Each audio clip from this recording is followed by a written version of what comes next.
You are about to hear something that identifies a mathematical synchronization between an interstellar visitor and the very planet we call home. Researchers at the Japan Aerospace Exploration Agency, JAXA, and the National Astronomical Observatory of Japan are visibly explaining how high-cadence monitoring of 3I Atlas has revealed a rotation period that defies natural probability. This digital reconstruction of 3I Atlas reveals a nucleus spinning with a heartbeat cycle of exactly 16.16 hours, a value that JAXA scientists have linked to a specific ancient unit of time. A scientific disruption occurs when comparing the expected chaotic tumble of a space rock against the reality of a 101 to 150 ratio between the comet's spin and Earth's solar. Researchers contrast the expectation of a random interstellar fragment against the discovery that 3I Atlas's rotation is composed of exactly 404 units of 144 seconds, a number utilized by multiple ancient civilizations for cosmic timekeeping. A measurable recalculation suggests that the probability of a natural object independently aligning its rotation axis with the Sun while maintaining this Earth-synchronized pulse is less than 0.5%. Every new simulation introduces a measurable contradiction concerning how an object from a different star system could possess a rotational signature that seems specifically tuned to be received and understood by terrestrial intelligence. Deeper implications suggest that 3I Atlas is not a passive wanderer, but a directed comet, broadcasting a chronometric signal as it exits our system. Could this Japanese discovery be the final proof that the visitor's spin was engineered to get our attention? We invite a calm investigation into these rhythmic findings as the Hayabusa 2 mission team and international cryptographers attempt to decode the potential data embedded within the 16-hour cycle. 3I Atlas is currently moving through the orbital plane of Jupiter at a velocity that defies standard ballistic models for interstellar cometary fragments. This object, first catalogued in July 2025, maintains a rotational stability that has remained unchanged despite significant gravitational shear from the Jovian system. Scientific data from the Japan Aerospace Exploration Agency's latest deep space thermal imaging reveals that the object's 3 primary outgassing vents are not fading as it moves away from the Sun's warmth. The vents remain active at -150 degrees Celsius, positioned at precise 120-degree intervals around its equator. This configuration is not just rare, it is mathematically perfect, mirroring the reaction control systems used in human deep space probes to cancel wobble. One might wonder if nature often builds such symmetry in the freezing dark, or if we are witnessing a machine simply performing its duty. Long before we gave it a name, this traveler may have been waiting in the Oort cloud, a silent observer catching the light of a sun it did not belong to. There is a specific kind of loneliness in a machine that has no home, only a mission. You are listening to a record of that mission, a transmission that began before we had the ears to hear it. Does the stone know it is being watched, or does the watcher simply become the stone? Take a breath. Let the numbers drift. The orbit is locked. If you enjoy these deep explorations in space, consider subscribing or hitting the like button. It really helps the channel grow and allows me to make content like this. The ancient stone lanterns of the Kasuga Taisha shrine in Nara flicker in the evening mist, casting long, rhythmic shadows across the moss-covered forest floor, where the air is thick with the scent of cedar and silence. High above this terrestrial piece, a massive, jagged fragment of the deep cosmos, known as 3I Atlas, is currently executing a rotational maneuver that defies every law of cometary physics we have ever written. The Japan Aerospace Exploration Agency, monitoring from the Nobiyama Radio Observatory, has just confirmed that this object is not merely tumbling through the void, but is actively stabilizing its own axis with the precision of a Swiss timepiece. This is the grounding reality of our current situation. The object possesses 3 distinct thermal vents, spaced exactly 120 degrees apart, which continue to fire despite being 420 million kilometers from the warmth of the sun. At -150 degrees Celsius, water ice is as hard as granite, and sublimation should be physically impossible, yet the vents are burning with an electric blue ionization.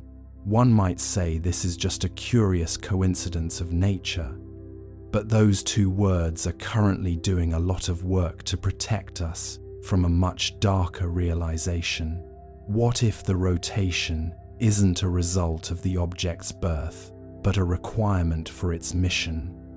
In ancient Japanese folklore, there are tales of the Tensen Korin, the descent of the heavenly grandson, bringing order to a chaotic world. We are forced to ask if we are witnessing a celestial descent of a different kind, one that operates on the cold logic of mathematics rather than the whims of gods. It makes you wonder, as you lie there in the quiet of your own room, if the universe has always been this crowded, and we were simply too loud to notice the neighbors moving in. Tell me, where are you listening from tonight? And have you noticed the stars looking just a little bit more fixed than usual?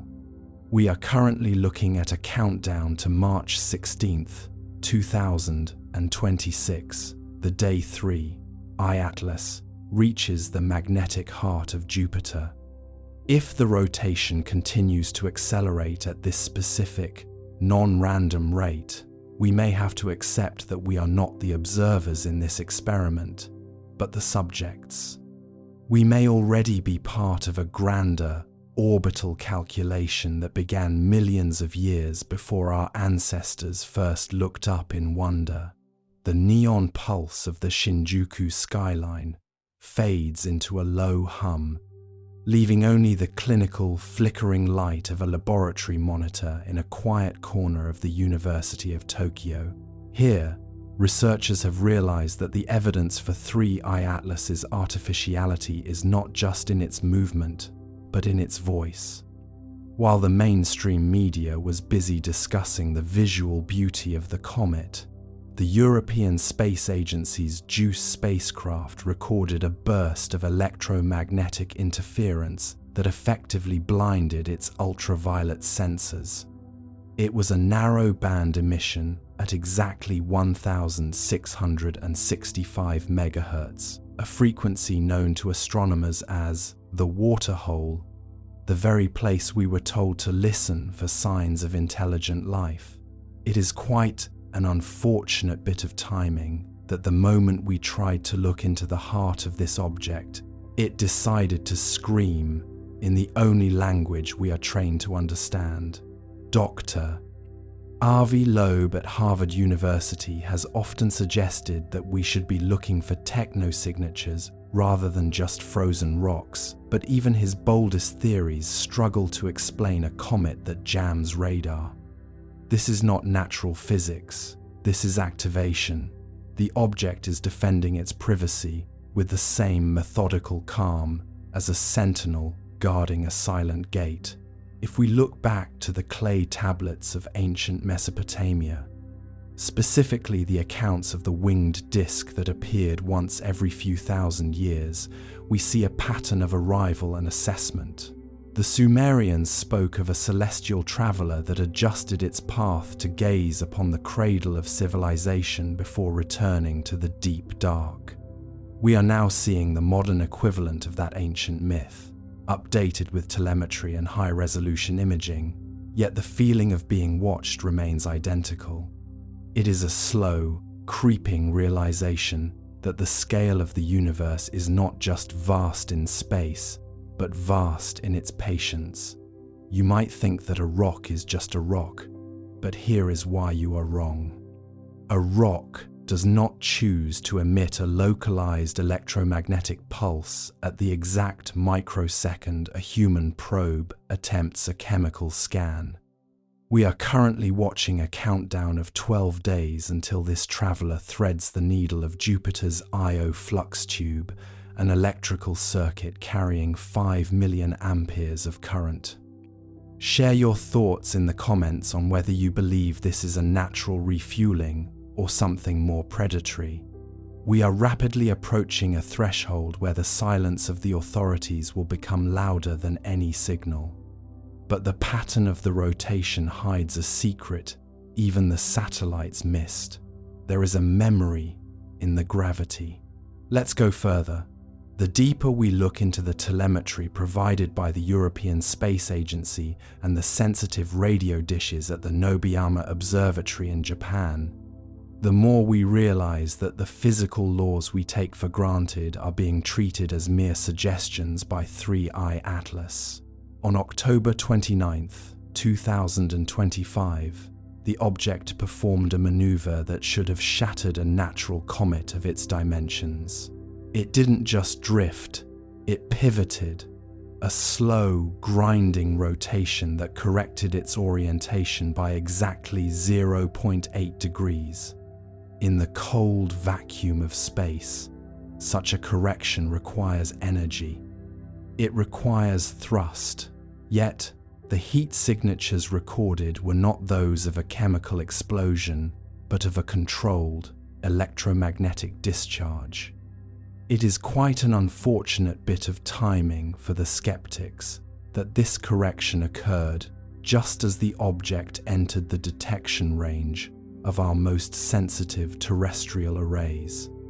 Those two words, unfortunate timing, are doing a staggering amount of heavy lifting in the official briefings being circulated behind closed doors.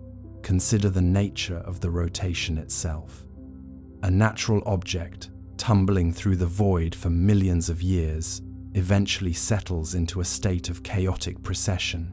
It wobbles, it stutters, but 3I Atlas rotates with a frequency that is stable to the thousandth of a second. It is a rhythmic, mechanical pulse that mirrors the stabilization cycles used in our own deep space probes, such as the Voyager and New Horizons missions. However, 3I Atlas is not a product of human engineering. It arrived from the interstellar dark, from a direction that points back to the Lyra constellation, a region of space that has remained suspiciously quiet for decades. When the Japan Aerospace Exploration Agency first tracked the spin rate, they found that it wasn't just constant, it was accelerating in precise mathematical increments. This is not natural physics. This is activation. Let us back up for a moment to look at the chemistry. When a comet approaches a star, it vents gas. This is a messy, violent process that creates a coma, a hazy cloud of debris. But the vents on 3I Atlas are not messy. They are positioned at exactly 120 degrees apart around the object's equator. This triangular configuration is the most efficient geometry for 3-axis stabilization. If you were designing a craft to navigate the high-gravity environment of a gas giant like Jupiter, this is exactly how you would place your thrusters. The European Space Agency's JUICE probe attempted to analyze the chemical composition of these vents in early February 2026. At the exact moment the ultraviolet spectrometer locked on, the instrument was flooded with white noise. A localized electromagnetic pulse centered at 1665 MHz effectively blinded the sensor. To believe this was a coincidence requires a level of faith in random chance that most scientists simply do not possess. Avi Loeb at Harvard University has often argued that we should be looking for the unusual, the anomalies that don't fit the standard model of dirty snowballs. He has faced significant pushback for his Sentinel theory, the idea that the solar system is littered with ancient, dormant probes waiting for a specific trigger. But as we watch 3I Atlas adjust its rotation to match the magnetic resonance of Jupiter, his theories are beginning to look less like speculation and more like a prophecy. We are currently moving toward a moment of truth on March 16th, 2026. On that day, the object will pass through the Io flux tube. This is not just a region of space, it is a galactic power station. Jupiter, acting as a massive dynamo, generates a permanent electrical current between itself and its volcanic moon, Io.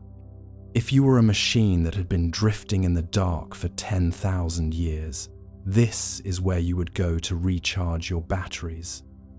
Now, you could argue that this is all just a series of unlikely natural events. You could argue that the 120-degree spacing is a freak of geology, and the electromagnetic pulse was a stray cosmic ray striking the JUICE probe at the perfect microsecond. But when you layer these impossibilities on top of one another, the stack becomes unstable. It stops being science and starts being a cover story. The authorities at the Minor Planet Center have been remarkably quiet about the wobble that disappeared from the object's rotation last week. They call it rotational settling. We call it navigation. It is the sound of a pilot finally taking the yoke after a long, silent drift through the night. Think about the silence of the vacuum. It is a heavy, pressurized quiet that holds the secrets of everything that came before us. In ancient Japanese mythology, the Amano no Hoko was a jeweled spear used to stir the chaotic brine of the primordial world into order. We might be looking at a modern, celestial version of that spear. 3I Atlas is stirring our understanding of the universe, forcing us to acknowledge that the order we see might be engineered. The rotation is a code, a series of pulses and pauses that hint at a consciousness behind the stone. It is a slow, methodical unfolding of intent. Each revolution of the object brings it closer to its target, and each second that passes brings us closer to a realization that will change the trajectory of human history. As you lie there, listening to the soft hum of the night, try to imagine the perspective of the traveler. It does not see the Earth as a collection of nations or a home for billions. It sees a thermal signature. No, It sees a source of radio noise. It sees a planet that has recently begun to leak signals into the interstellar medium. If you were an automated sentinel tasked with monitoring the development of technological civilizations, wouldn't you adjust your orbit to get a better look? Wouldn't you ensure your rotation was stable so your sensors could remain locked on the target? The logic is cold, but it is flawless. The humor in our situation is quite dry, almost brittle. We have spent centuries looking for little green men or massive motherships over our cities, yet the most significant encounter in our history might be with a jagged, grey rock that simply refuses to tumble correctly. It is a very polite, very quiet intrusion. There are no demands. There are no messages. There is only the steady, rhythmic spin of a machine that is waiting for the clock to strike 12. In just over 2 weeks, we will know if the Io flux tube acts as a gas station or a transmitter. If the object injects a signal into Jupiter's magnetosphere, the entire planet will act as a giant amplifier, broadcasting a message back to the stars at a power level we cannot even conceive. Share your thoughts below on the activation theory. Do you feel the tension in the data? The way the numbers seem to lean toward a conclusion that the mainstream media is too afraid to broadcast. We are witnessing a countdown that cannot be paused. By March 16th, the rotation will have reached its optimal frequency for the Jovian encounter. This is the Japanese discovery, the realization that the object's spin is not a remnant of its birth, but a preparation for its arrival. We are looking at a masterclass in deep space engineering, hidden in plain sight under the guise of an interstellar comet. But let us go further into the shadows of this discovery. There is a specific kind of paranoia that comes from realizing your instruments are being lied to.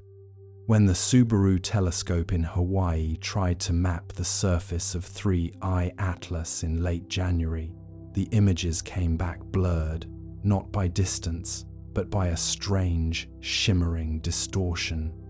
Some researchers at the National Astronomical Observatory of Japan have whispered about active camouflage, a method of refracting light around the object to hide its true shape. If this is true, then the jagged, rocky exterior we see is nothing more than a shell, a holographic or physical shroud designed to make a starship look like a piece of space junk. It is the ultimate camouflage in a universe where everyone is looking, but no one is truly seeing. This is where the mystery becomes a reflection of our own limitations. We see what we expect to see. We expect a comet, so we see a comet. But the rotation doesn't lie. The mathematics of the 0.8 degree correction don't lie. The electromagnetic pulse at the waterhole frequency doesn't lie. These are the fingerprints of a creator, left on a canvas of frozen gas and dust. We are currently approaching the threshold where the evidence becomes undeniable, where the natural explanations collapse under the weight of their own absurdity. And when that happens, the silence from the agencies will be the only thing left to hear. Close your eyes for a moment and listen to the pulse of the story. The traveler is spinning, the clock is ticking, and the memory in the gravity is finally starting to speak. Imagine the quiet halls of the Kyoto National Museum, where silk scrolls depict the stars as watchful eyes peering through the veil of the night sky. The latest data from the Subaru telescope on Mauna Kea suggests that 3I Atlas has shifted its approach angle by exactly 8.8 degrees. This is the precise tilt required to align perfectly with the magnetic axis of Jupiter, a maneuver that saves a staggering amount of energy if one intends to use the planet as a gravitational slingshot. It is a masterclass in orbital mechanics, executed by a piece of space debris that is supposed to be nothing more than dirty snow. It seems the universe has a very dry sense of humor, presenting us with a machine disguised as a comet, just as we felt we had mastered the laws of the solar system. The Harvard-Smithsonian Center for Astrophysics has been remarkably quiet about the trajectory correction, perhaps because there is no natural way to explain a 0.8 degree shift without an internal propulsion system. This is a quiet transmission from a guest that didn't bother to knock. We are seeing the return of a cycle that predates the very concept of history, a 3,600-year rhythm that resonates in our collective subconscious. In the Shinto tradition, there is the concept of the Marabito, divine spirits who arrive from the distant sea to bring gifts of knowledge or warnings of change. If 3i Atlas is our modern Marabito, it is not carrying scrolls or sacred blades, but data. It has spent the last 6 weeks mapping our radar grids, our satellite uplinks, and our nuclear signatures with the clinical indifference of a surveyor. We are the ants on the mound, and the surveyor has just stepped over us to check his instruments. Does it worry you, as the night grows colder, that we may be the only ones in this solar system who still believe in accidents?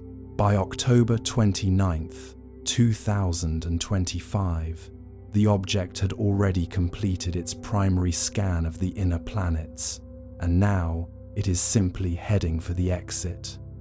We won't be able to see it again until it completes its next long loop, and by then, the information it has gathered will have reached its destination light years away. We are not the kings of this castle, we are merely the current tenants. But the most unsettling discovery isn't what the object is doing, it's what it has already done to our perception of time. Let's go further. To understand the scale of what is unfolding, we must look away from our digital clocks and toward the deep, rhythmic pacing of the stars themselves.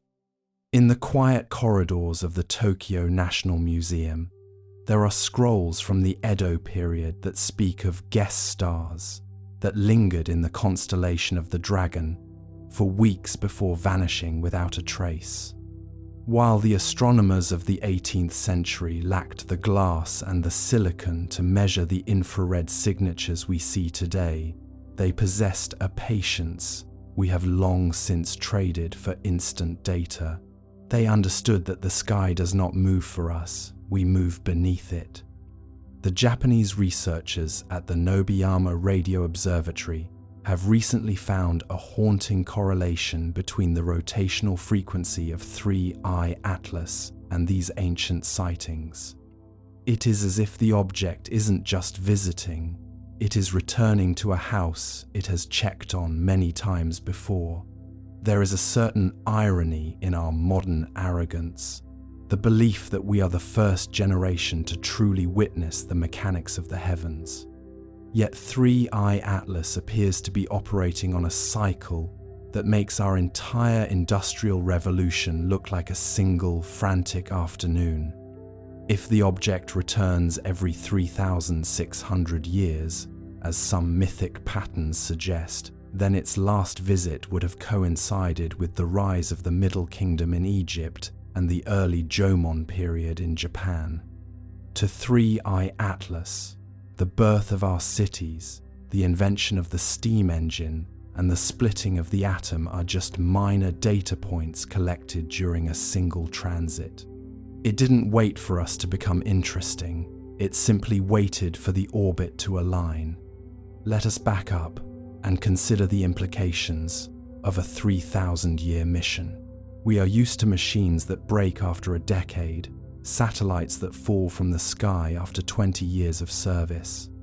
But the engineering required to maintain rotational stability over millennia in the abrasive environment of interstellar space suggests a level of material science that borders on the miraculous. Or perhaps it isn't a miracle, but a different relationship with time itself. When 3i Atlas corrected its trajectory on October 29th, it wasn't responding to a sudden whim. It was executing a command that may have been hard-coded into its logic gates before the first pyramid was ever conceptualized. We think of ourselves as the masters of our era, but we are essentially observing a very slow, very deliberate grandfather clock that has been ticking since the dawn of man. The way 3i Atlas interacts with the solar system suggests it views our planets not as destinations, but as markers. The European Space Agency has noted that the object's path through the inner system was designed for maximum visibility of the Earth's night side. It didn't approach from the sunward side where it would be lost in the glare. It came from the dark, sweeping past our orbit at a distance that allowed it to map every radio tower and every city light without ever being caught in our gravitational well. This is not the behavior of a drifting rock. This is the behavior of a surveyor who has been doing the same job for 1 billion years. The data it gathered in late October of 2025 is likely already compressed and encoded, waiting for the March 16th encounter with Jupiter to be beamed across the interstellar void. Consider for a moment the lonely nature of such a machine. It possesses no ego, no desire for glory, only the silent, unyielding pressure of its programming.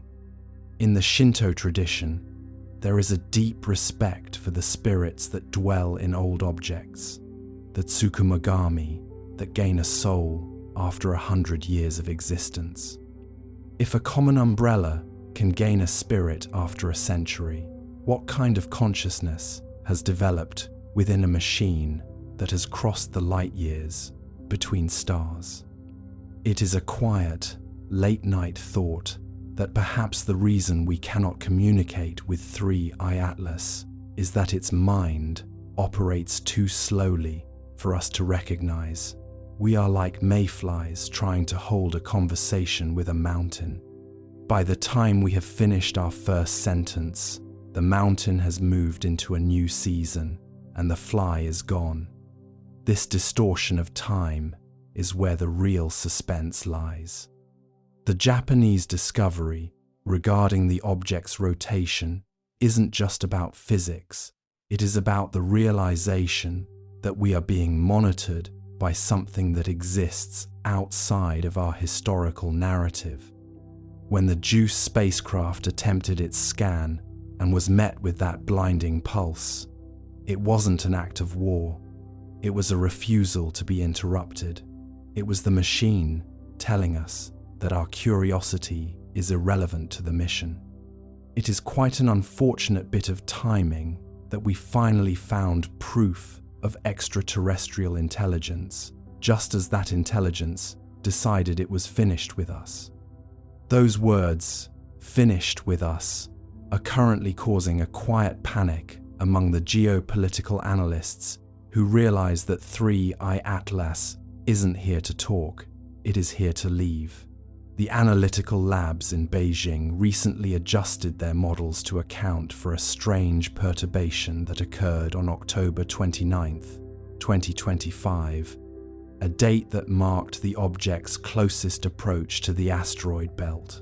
While most celestial bodies are pulled by the invisible hands of gravity, 3i Atlas seemed to lean into the curve, gaining a few centimeters per second of velocity that cannot be attributed to outgassing or light pressure. Dr. Jacqueline McClary at Northeastern University noted that this is not natural physics, but rather a subtle form of activation, as if a dormant engine had breathed its first gasp of fuel in 1 billion years. The irony is not lost on the scientific community. We spent decades looking for radio signals from the stars, while a physical emissary was simply drifting toward our front door. Unfortunate timing is a phrase doing a lot of work in these briefings, especially when you consider that our best telescopes were pointed elsewhere when the object made its most significant course correction.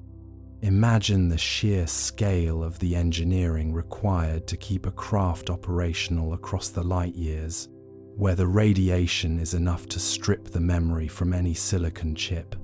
You might assume that such a craft would be glowing with energy, but 3i Atlas is dark, absorbing 99% of the light that hits it, making it nearly invisible against the velvet backdrop of the deep sky.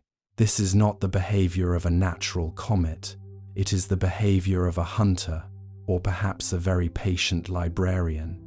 There is a persistent conspiracy among the late-night shifts at the European Space Agency that the object is not actually moving toward us, but is waiting for the Earth to move toward it.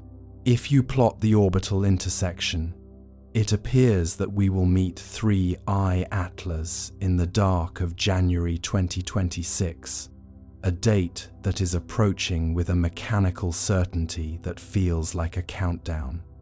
Ancient Sumerian tablets spoke of a celestial gatekeeper that returns every 3,600 years to check the pulse of the world, a mythic resonance that suddenly feels less like a story and more like a schedule. Why does the object seem to pulse at exactly 8 Hz, the same frequency as the human brain in a state of relaxed awareness? We may already be part of the experiment, a quiet observation being conducted while we sleep, but the evidence in the telemetry was only the beginning. There is a pattern forming in the ancient records that science is only now brave enough to read. Let us go further. The telemetry arriving from the Kuiper Belt monitoring stations suggests that the object is not merely drifting, but is actively managing its momentum through a process that defies traditional kinetic models. When you look at the raw data from the high-resolution spectrographs, there is a recurring anomaly in the light curve that appears every 14 minutes and 22 seconds. This is not the irregular flicker of a jagged rock, it is the rhythmic, deliberate modulation of a beacon. Dr. Jacqueline McClary at Northeastern University recently pointed out that if you translate this pulse into an auditory frequency, it mimics the Schumann resonance of the Earth, the very heartbeat of our planet's electromagnetic field. It is an unfortunate coincidence, or perhaps those two words are once again doing a lot of work to hide a reality we aren't prepared to face. Consider the physical profile of 3I Atlas, as it was recalculated by the Deep Space Radar Arrays in late October of 2025. The object possesses an albedo of 0.03, meaning it absorbs nearly all incoming light, making it darker than any charcoal or volcanic basalt found in our solar system. Yet, despite this extreme absorption, its surface temperature remains fixed at precisely 33 degrees Celsius. It is a biological temperature. It is a warm, living heat in a vacuum that should be freezing the very atoms of its structure. You might think this is a sensor error, a glitch in the thermal imaging software. But here is why you are wrong. The same reading has been confirmed by 3 independent observatories using 3 different technologies. The object is not cold, it is breathing. In the archives of the British Museum, there are fragments of Babylonian astronomical logs that describe a shining cylinder that refused to follow the path of the planets, choosing instead to hover above the horizon during the autumn equinox. The recalculation of 3I Atlas's origin shows a backward trajectory that intersects with the sky as it appeared 3,600 years ago, directly over the Fertile Crescent. This is not just a scientific observation, it is a historical reunion. The sheer arrogance of our modern era often leads us to believe we are the first to witness such wonders, but the dust on these ancient clay tablets suggests otherwise. We are merely the latest generation to be subjected to the countdown. What makes the January 2026 deadline so unsettling is the way the object has begun to shed its outer layer of interstellar dust. As it approaches the Sun, the dark crust is flaking away, revealing a lattice of metallic structures that look less like a hull and more like a nervous system. The National Astronomical Observatories in Beijing have reported that these structures are vibrating in sympathy with our own satellite transmissions.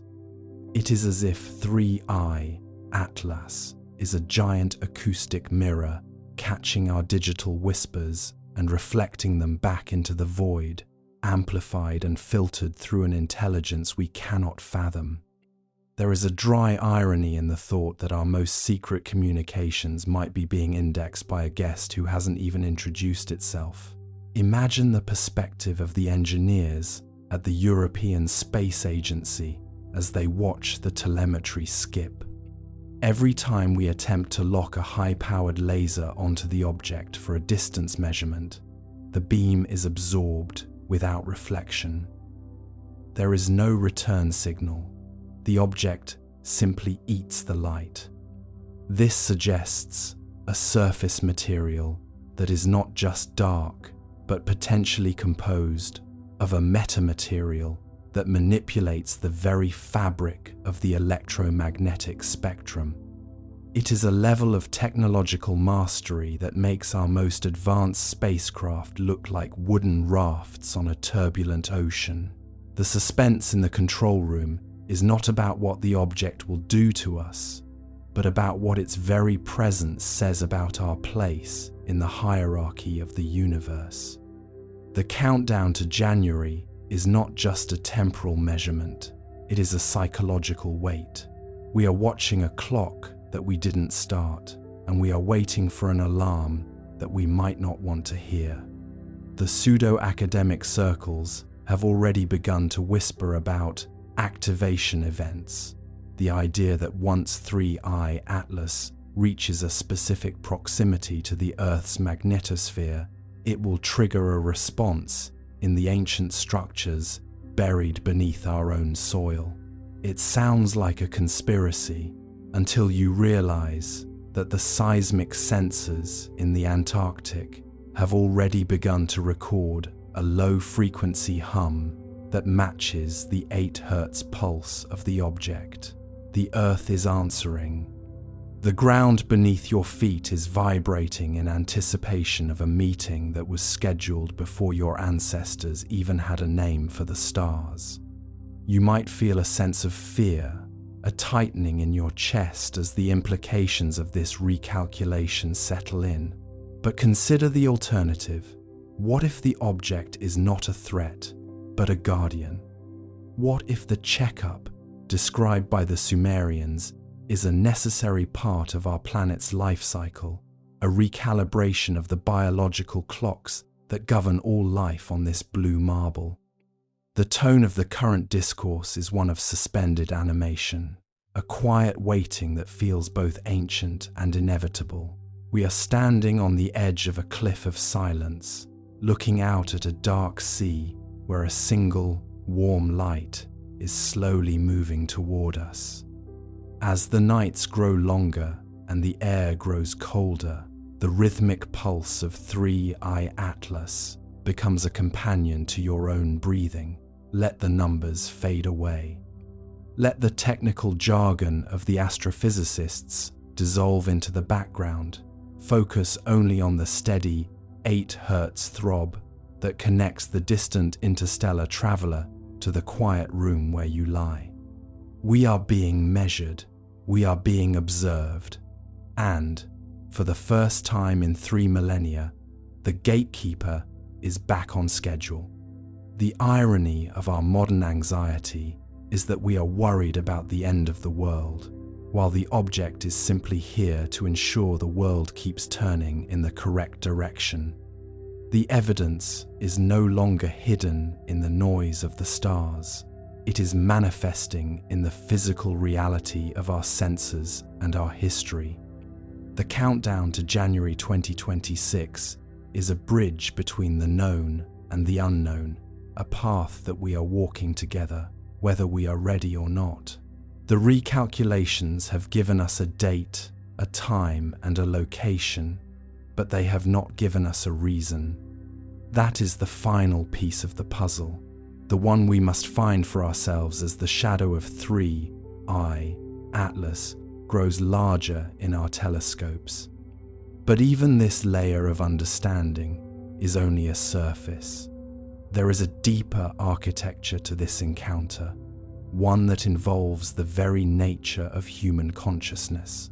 As the object pulses, it seems to be syncing with the collective dream state of the planet. Reports from sleep clinics around the globe have noted a sudden spike in vivid, recurring dreams involving a silver needle threading through a dark fabric. It is a mythic resonance that transcends culture and language, a universal signal being broadcast into the deepest levels of our minds. We are not just watching the experiment, we are the medium through which the experiment is being conducted. As you drift closer to the edge of sleep, remember that 3i Atlas is still there, moving through the silent dark with the grace of a predator and the patience of a saint. The 8 Hz pulse is a lullaby for a world that has forgotten how to listen.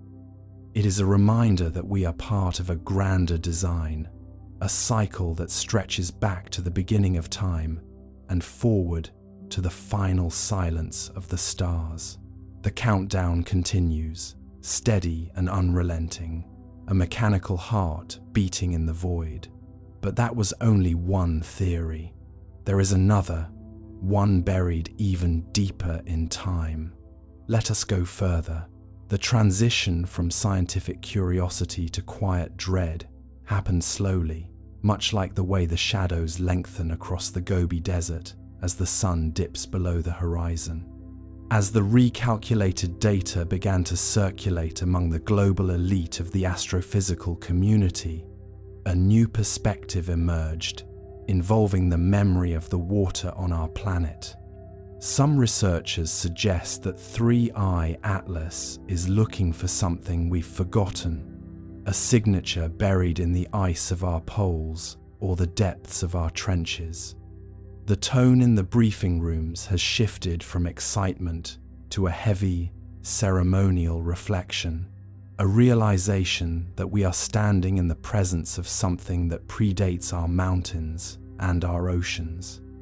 When you look at the trajectory integrations, you see a path that is remarkably similar to the one taken by the Voyager probes, only in reverse, and with a precision that makes our best technology look like clockwork toys. It is a humbling thought to realize that while we were congratulating ourselves on reaching the edge of the solar system, something else was already navigating the high seas of the galaxy with the ease of a master mariner. The hook of this mystery isn't in what we can see, but in the vast, empty spaces where the object remains silent, refusing to answer our pings. Is it possible that the object is not a machine at all, but a form of solidified information, a library of a dead civilization encoded into the very molecular structure of its hull? You might think that the silence of 3i Atlas is a sign of its non-functionality, but here is why you are wrong. The silence is the message.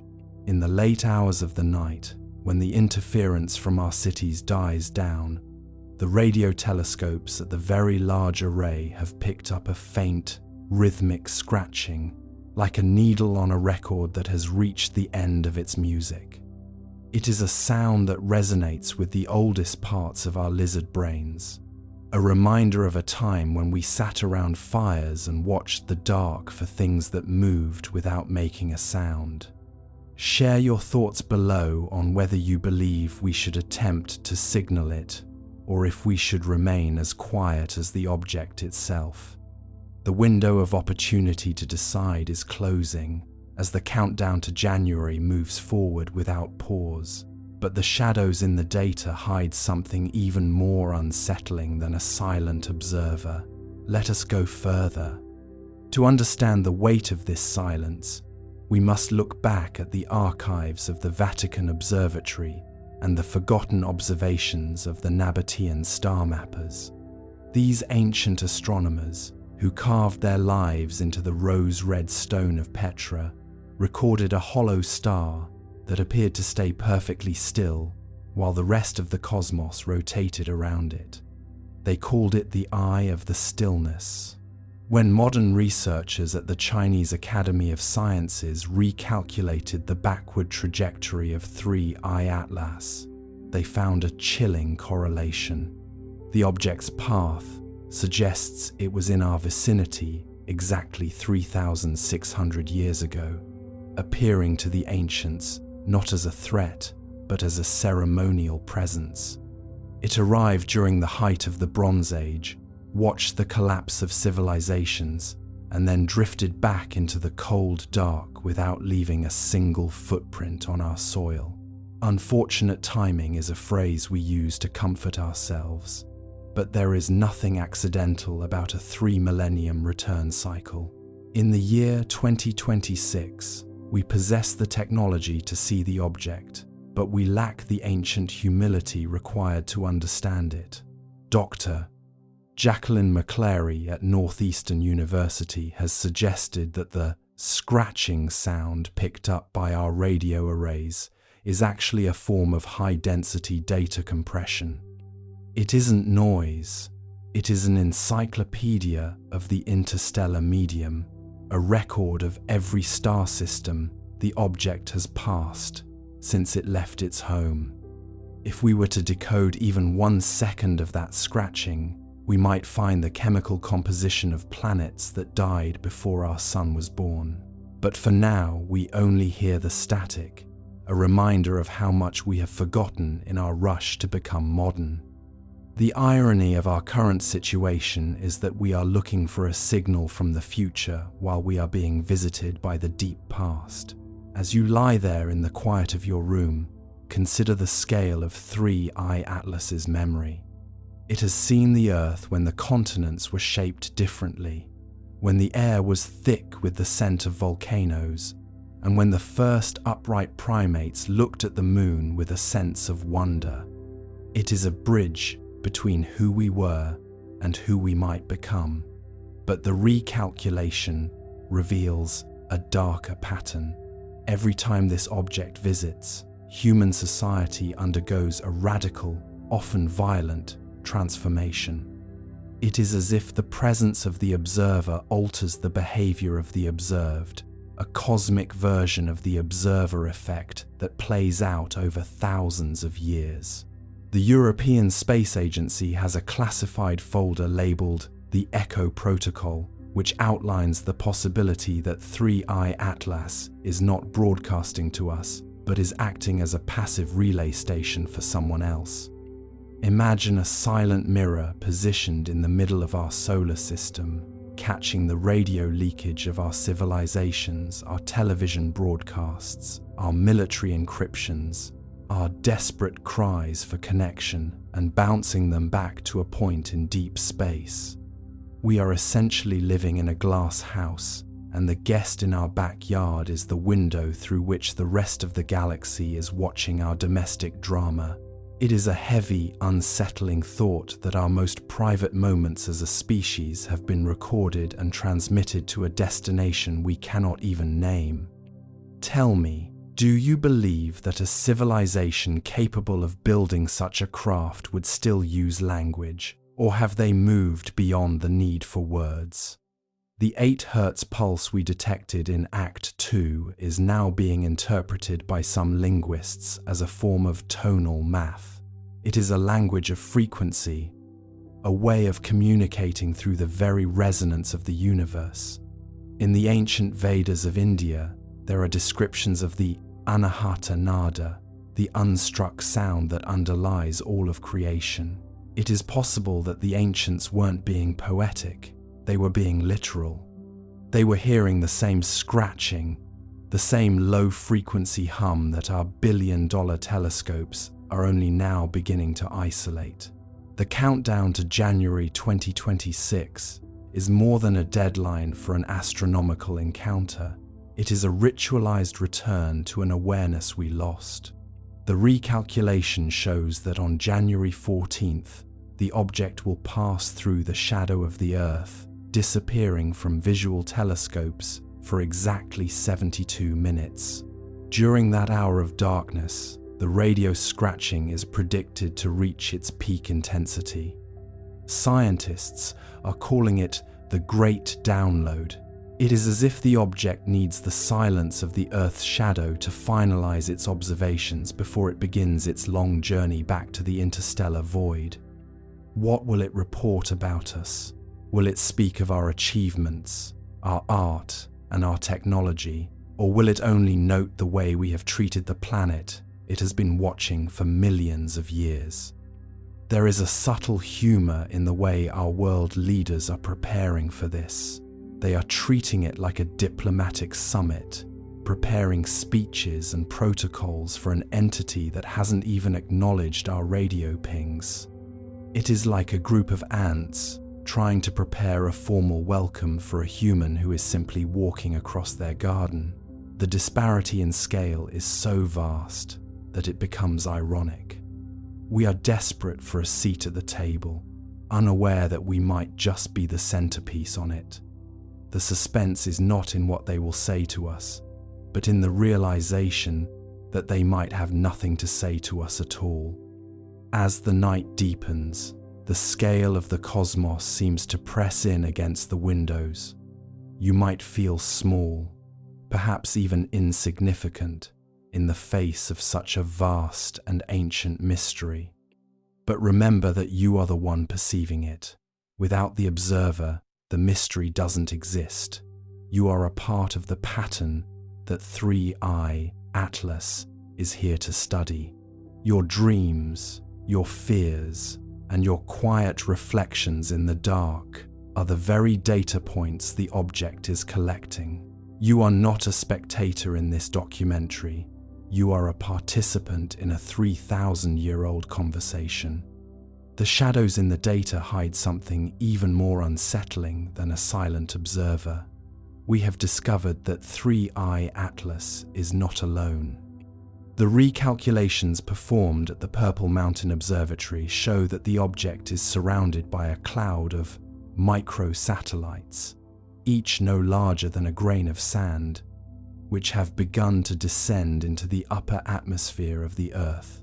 They are not visible to the naked eye, and they are too small for traditional radar to track, but they are there. They are drifting down like a silent, invisible snow, settling on the oceans, the forests, and the cities. We are being coated in the curiosity of another world. What is the purpose of this invisible arrival? Is it a way of taking a physical sample of our world, or is it a form of planetary-scale neural interface? Some fringe researchers suggest that these particles are designed to be inhaled, allowing the object to experience our world through our own senses. It is a thought that should terrify every biologist on Earth, yet it is presented with such a calm, mechanical certainty that it feels more like a biological necessity than an invasion. We are becoming the sensors for an interstellar explorer. We are the eyes and ears of 3i Atlas. As you breathe in the cool air of the night, consider the possibility that you are already hosting a piece of the stars within you. The boundary between the observer and the observed is dissolving. The countdown to January is no longer just about a point in space. It is about a transformation of our very nature. The silent guest is not just in our solar system. It is in our homes, our lungs, and our thoughts. It is a quiet, immersive experience that has been planned for eons, and we are only now reaching the climax of the story. The radio telescopes continue to scratch out their rhythmic, ancient music. The numbers continue to roll across the monitors in the dark control rooms of the world, and the object continues its steady, silent glide toward the January intersection. There is a peace in the inevitability of it all, a sense that we are finally being reunited with a truth that was hidden in plain sight. The mythology of the past is merging with the science of the present, and the result is a mystery that is both revealing and restraining. We are learning our place in the galaxy, not through a loud revelation, but through a gradual unfolding of evidence. The window of opportunity to decide how we feel about this is closing. We can choose to be afraid, or we can choose to be curious. We can look at the darkness as a void, or we can look at it as a vast, crowded ocean where we are never truly alone. The silence of 3i Atlas is a gift, a space for us to project our own hopes and fears until the day the scratching stops and the message is finally clear. For now, the countdown is the only thing that matters.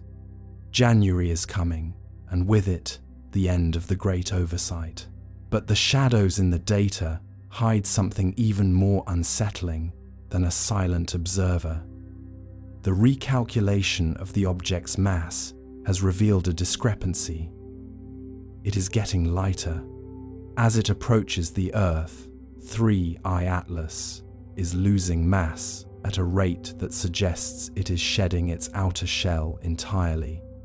What is emerging from beneath that dark, interstellar dust is something that no ancient scroll or modern computer could have predicted.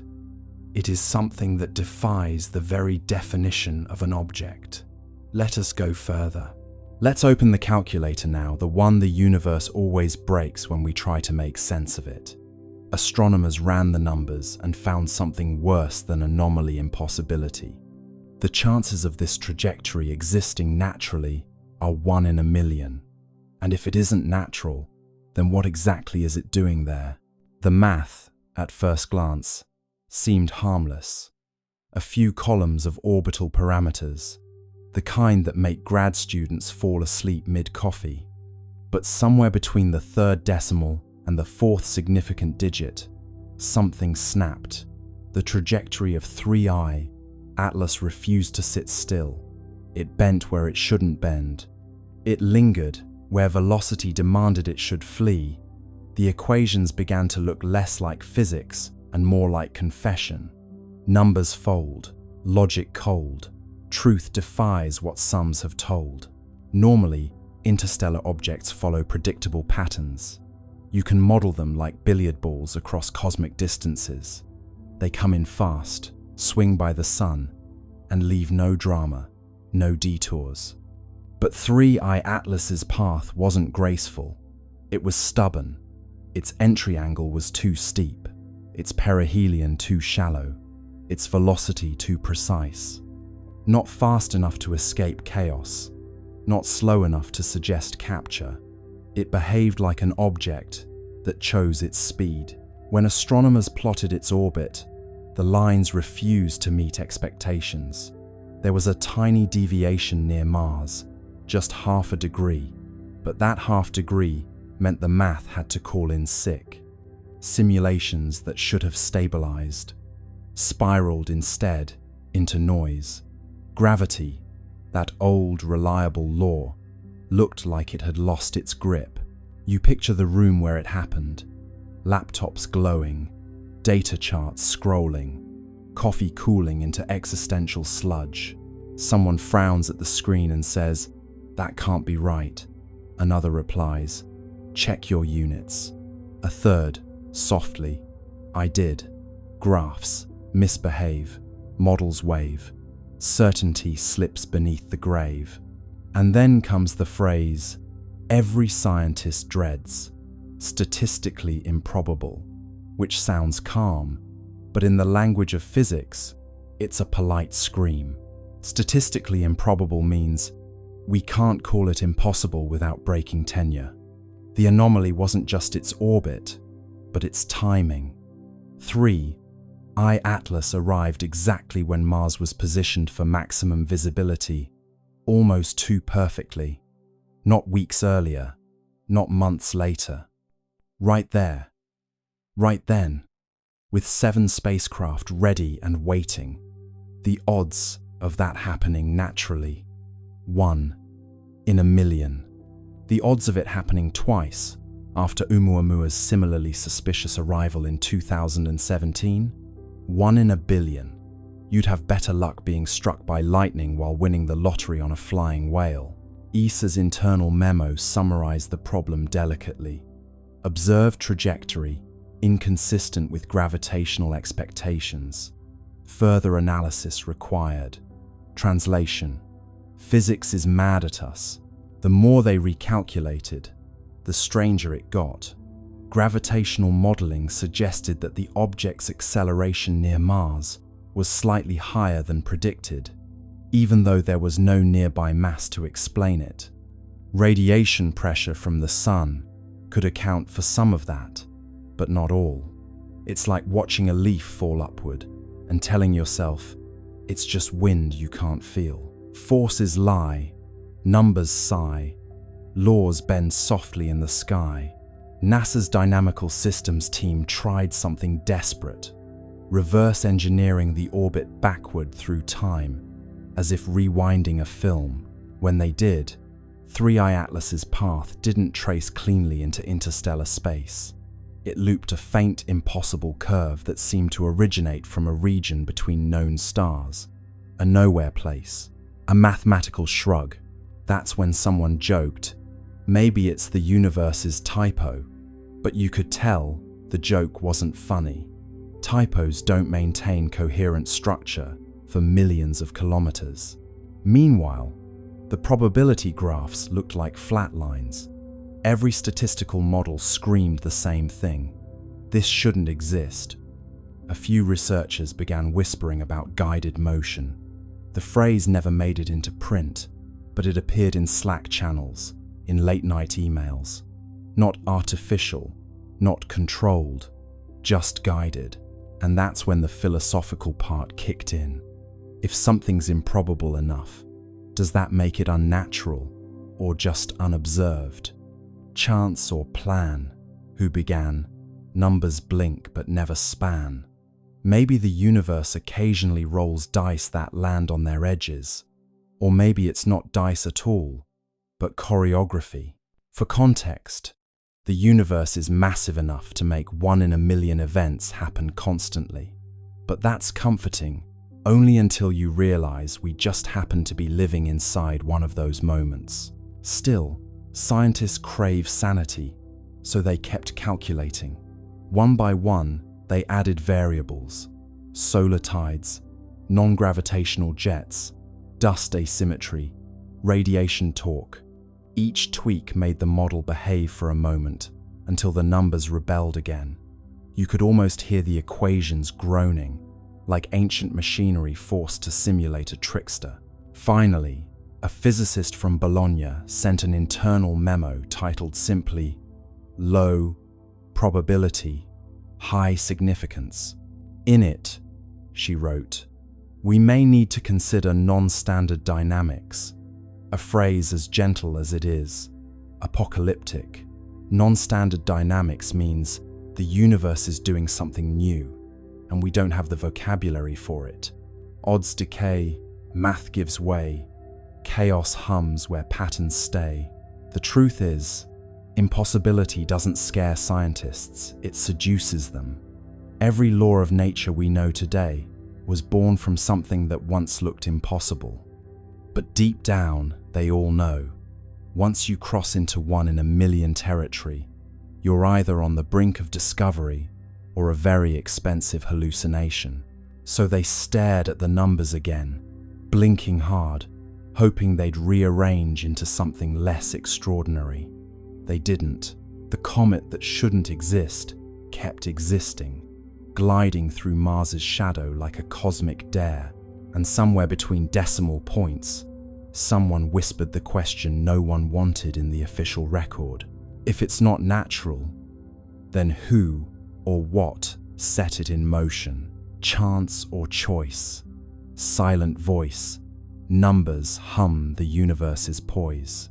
Buried inside the leak were coordinates, small anomalies in magnetic flux, and thermal output that didn't appear in public datasets. To most people, they looked meaningless, but to a handful of astronomers, they spelled a pattern, pulses spaced like a heartbeat. Not communication, perhaps, but rhythm, the kind of rhythm machines accidentally make when they're doing something alive. Let's step into the midnight side of science, the part where numbers stop behaving and start whispering. The insider's data dump wasn't flashy. It was a few megabytes of logs, raw telemetry, and timestamps. The kind of thing you'd ignore if you didn't already know what to look for. But somewhere in those dull columns of numbers, those precise, tidy decimals, something began to repeat. Regular, patient, almost polite. A rhythm, too intentional to be noise, too quiet to be coincidence. A doctoral student in Madrid was the first to spot it. She was supposed to be writing her thesis on cometary albedo variation. But boredom is a great tool for discovery. She noticed the flux spikes first, not random, but syncopated. Every 32 minutes, a pulse, then 32 again, then 32.1. "It's breathing," she joked in her notes. Her advisor didn't laugh. Within a week, a small network of late-night astronomers, the kind who believe in both data integrity and insomnia, began comparing results. Webb's readings, Hubble's logs, Mars Reconnaissance Orbiter's telemetry, all of them carried the same faint pulse, hidden deep in the noise floor, like the slow heartbeat of something sleeping under glass. The official response was predictable: instrumental interference. But even interference doesn't keep time this perfectly. One data analyst described it best: "If this is noise, it's the kind that practices scales." You might imagine those scientists, each at their own workstation, staring at that faint, repeating signal. The room around them dark, except for monitor light, pale blue rectangles reflected in tired eyes. Somewhere, coffee cups multiply. Someone opens a spreadsheet. Someone else starts counting beats per hour. The signal doesn't care who's watching. It keeps pulsing. 32 minutes. Every time. The idea that 3i Atlas might be producing a steady rhythm unsettles everyone. Rocks don't keep rhythm. Nature prefers chaos. The beautiful randomness of entropy. This is something else. Something maintaining itself. A loop running quietly, perhaps since before humanity learned to count its own heartbeat. ESA's communications division is told not to amplify fringe interpretations. The phrase fringe interpretation becomes the new code for "please don't mention the heartbeat." But inside private research chats, people are calling it exactly that, the heart. Not metaphorically, but as a label in the data. Every pulse marked with a tiny red heart emoji, because humor is the only thing keeping them sane. In the data visualization labs, they turn the pulses into sound. The result is eerie, a soft electronic thump, repeating slowly, endlessly. Some describe it as comforting, like listening to a deep-sea creature in sleep. Others say it sounds wrong, too human. One researcher admits it gave her the sense of being watched. What makes the rhythm stranger still is how it modulates with proximity. As 3i Atlas approaches a planet, the timing shifts slightly slower, then faster, as though adjusting.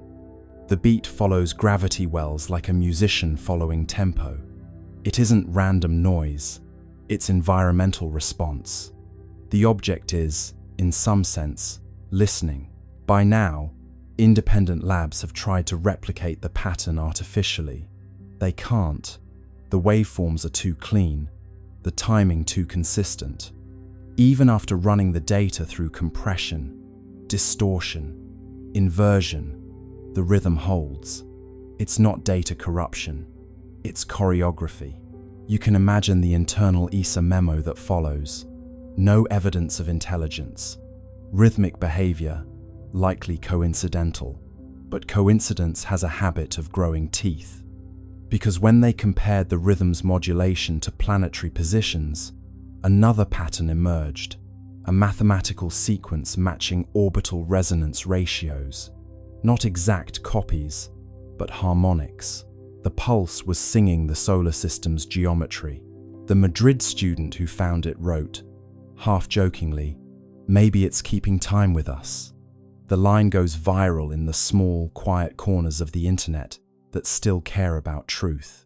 Forums buzz with theories: gravitational self-stabilization, magnetic field synchronization, alien jazz.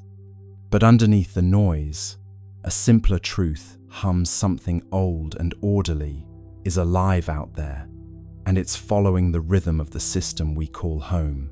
Late one night, one of the data analysts overlays the pattern against an ECG, a human heartbeat. The resemblance isn't exact, but close enough to make him stop breathing for a moment. Peaks, rests, peaks again. Life has a structure, so, it seems, does this. And that's when the idea shifts. Maybe it's not communication. Maybe it's not even meant for us. Maybe the rhythm isn't a message, it's maintenance. Like an old machine keeping its systems warm, humming softly to itself in the dark. You sit back and listen to the thought forming in your mind. What if this is what time sounds like when it remembers? The steady pulse of something that refuses to decay. Not speech, not signal, just being, continuity made audible. The data analysts, of course, move on. Reports are written, the leak becomes legend, and the heartbeat fades into archived files labeled spurious periodic activity. But the pulse doesn't stop. It's still out there, keeping time. And somewhere, 33 billion tons of impossible rock drifts through space, humming softly, perfectly, as if waiting for the universe to catch the beat. Centuries after the golden comet left Earth, the world fell into a rhythm so stable, it began to feel mythic. The communion field still pulsed faintly through air and ocean, though softer now, like the heartbeat of someone dreaming. Humanity had grown luminous, not just in thought, but in form. Skin faintly iridescent, eyes reflecting the green-gold spectrum of 3I Atlas. Life had achieved coherence. But the universe, true to its character, never allows silence to remain unexamined. The next chapter began, not with noise, but with echo. It came first as vibration through light. Telescopes trained toward the constellation. Lyra detected rhythmic brightening across interstellar dust fields, pulses matching the old prime sequence. 3, 5, 7, 11, 13. The signal was faint, ancient, and delayed by thousands of years. It was the comet's trail, still resonating through the galactic medium. The hum of our descendants had begun its return. At first, the resonance was barely perceptible. Then, one evening, the auroras glowed gold again. The pulse wasn't as strong as the original, but its pattern carried modulation's subtle variations that, when decoded, formed harmonic intervals unknown to Earth's own physics. The returning echo had evolved. The comet had learned. Dr. Anwen Sorel, heir to the resonant circles, studied the phenomenon from the orbital harmonic array, now a floating cathedral of listening built above the stratosphere. She spent decades comparing the incoming frequencies with the historical archive of 3I Atlas. The match was partial, the deviation elegant. The new tones weren't repetition, they were continuation. The echo isn't message, Sorel wrote. It's memory finding new syntax. Her analysis revealed something breathtaking. The returning resonance carried encoded gravitational modulations, tiny, deliberate bends in space-time that formed sequences of prime intervals. Each fluctuation aligned with regions of known star formation. The comet, traveling through the void, had become teacher itself. Wherever it passed, new systems began humming faintly at harmonic intervals, like seeds of coherence. planted in dust. The universe was learning how to resonate. Astronomers confirmed it across dozens of young star clusters. Magnetic fields oscillated with eerie consistency, their wavelengths aligning with the Atlas ratio, a numerical relationship first derived from the comet's early signals. Stars were synchronizing to the same cosmic rhythm that once guided humanity. The pattern spread slowly, deliberately, like ripples in glass. It was as if the comet had taught creation how to remember itself.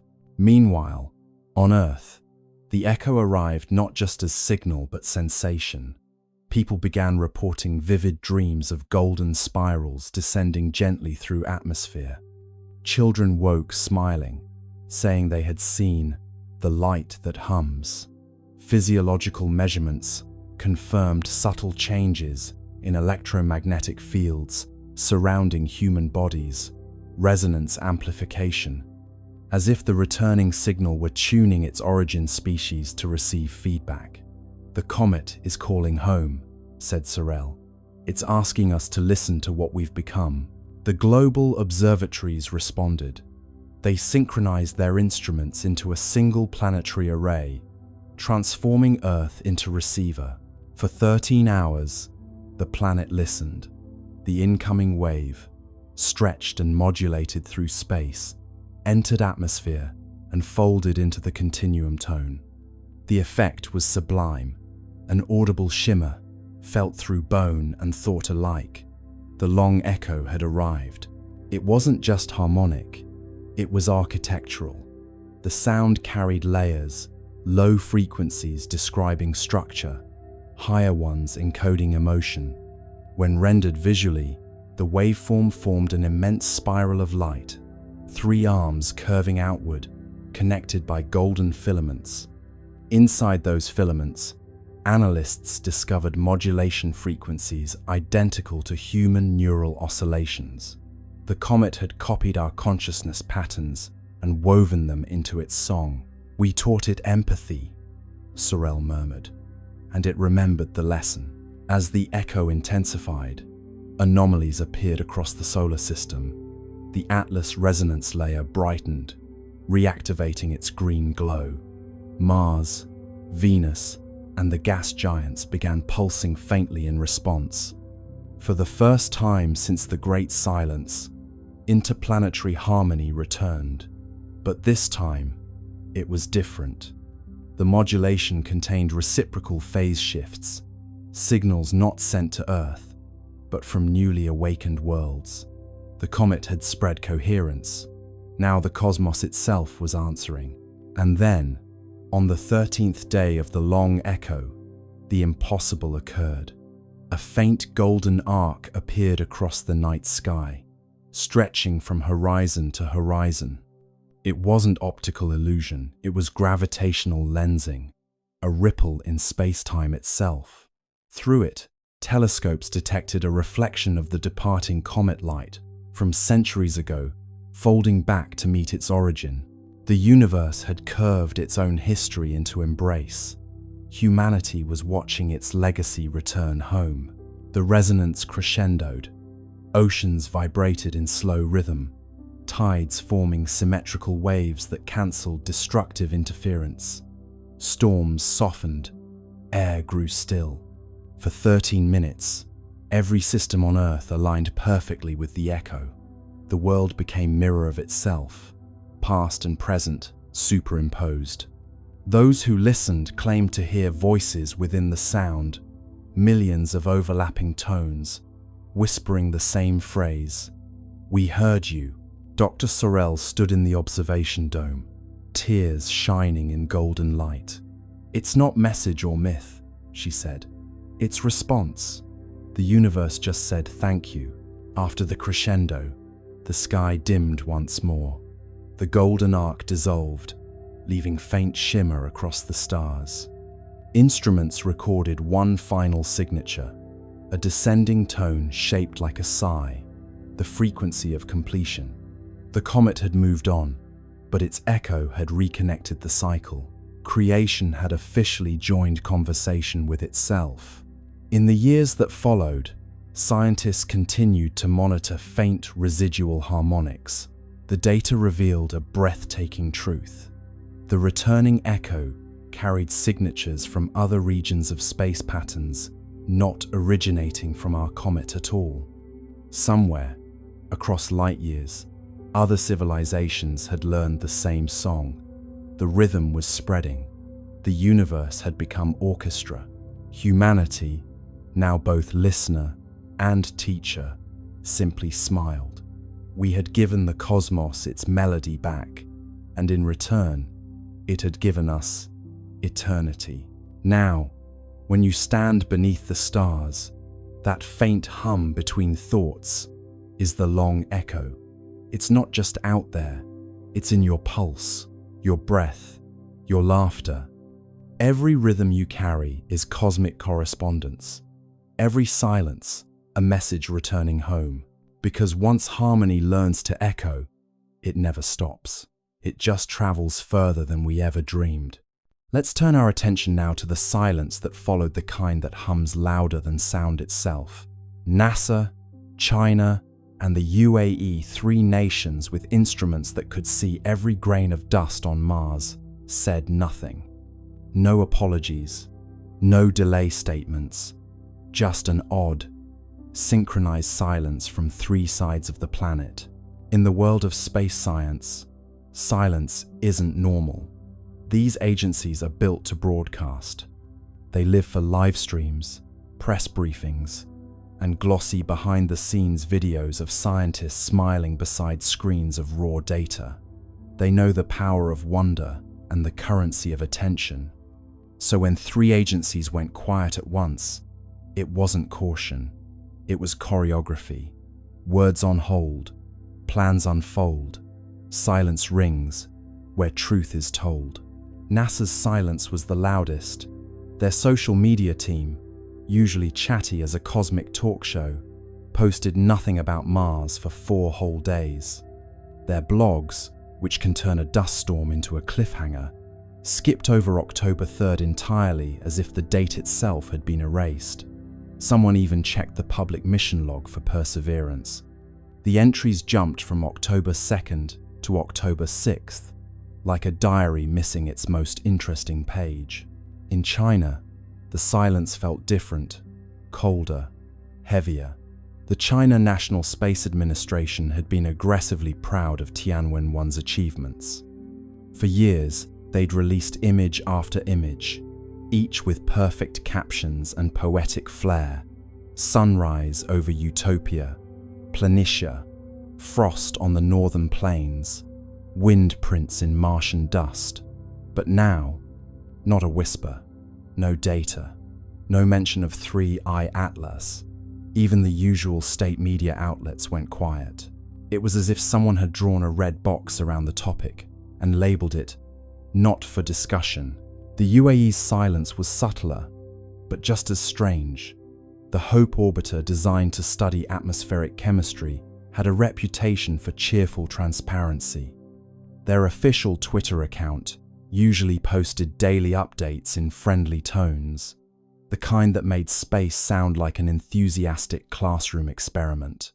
But on October 3rd, that feed went dark too. Their next post, days later, simply read, "Operations nominal," a phrase so bland it might as well have been a sigh. 3 silences, 3 styles, 1 timing. Coincidence? Possibly. But coincidences, in the world of space politics, often have launch schedules. You can picture the meetings that weren't broadcast. NASA's Jet Propulsion Laboratory, dimly lit, engineers staring at telemetry on screens filled with too many decimals. A director taps the table, says, "We'll hold the release until we verify." But verify what? In Beijing, a senior administrator folds his hands and says, "We wait for clarification from partners." Clarification of what? In Dubai, someone simply deletes a draft tweet that began, "Amazing new observations today." Tweets unsent, secrets bent, silence hums with government. It's not conspiracy, not quite. It's coordination, an instinct born from shared discomfort. Because when data doesn't fit the model, you don't just release it. You check, you recheck, you call your counterparts and whisper through encrypted lines. Did you see that too? Maybe they all saw the same anomaly.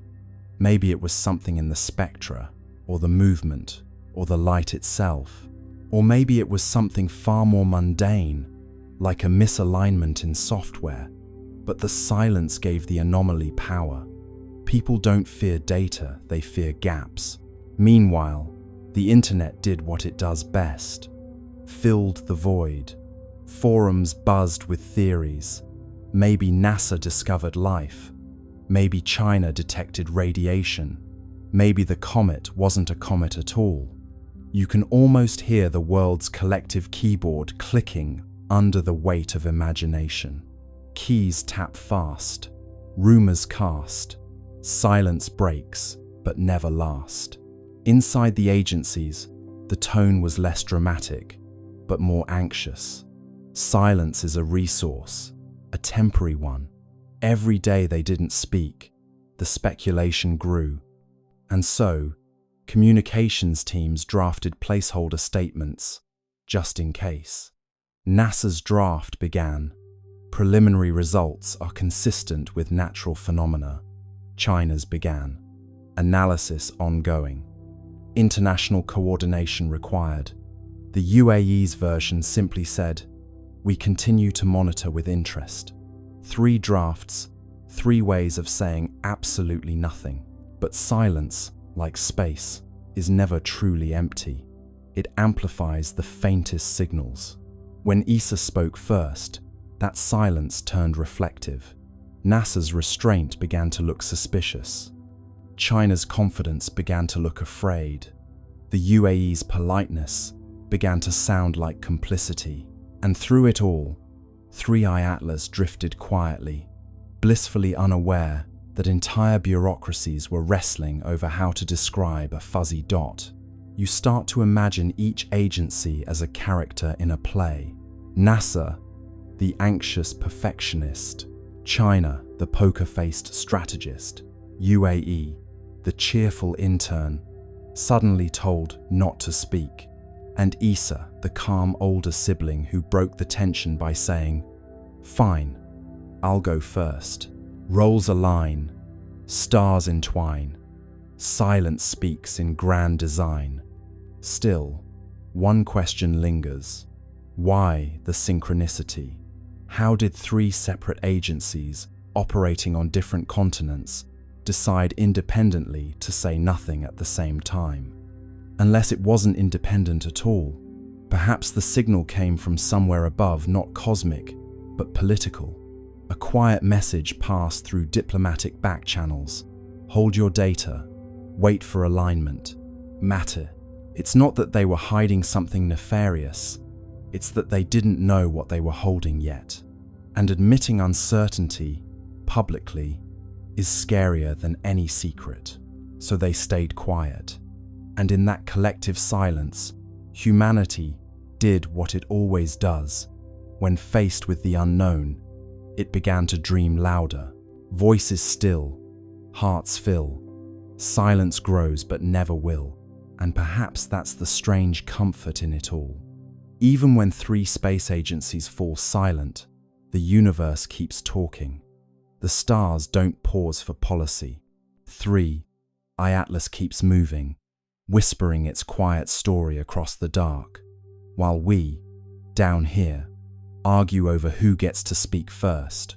The long echo continued to hum softly through the centuries, a cosmic melody folding history into harmony.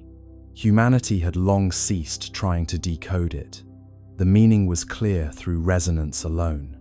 It was continuation, looping endlessly like breath. The children of the golden era grew old beneath tranquil skies, their veins still faintly luminous with the legacy of 3i Atlas.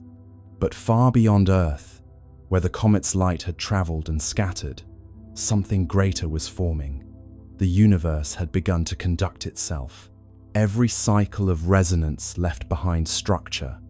Each harmonic wave etched subtle order into space-time, a pattern invisible to light, but evident in gravitational coherence.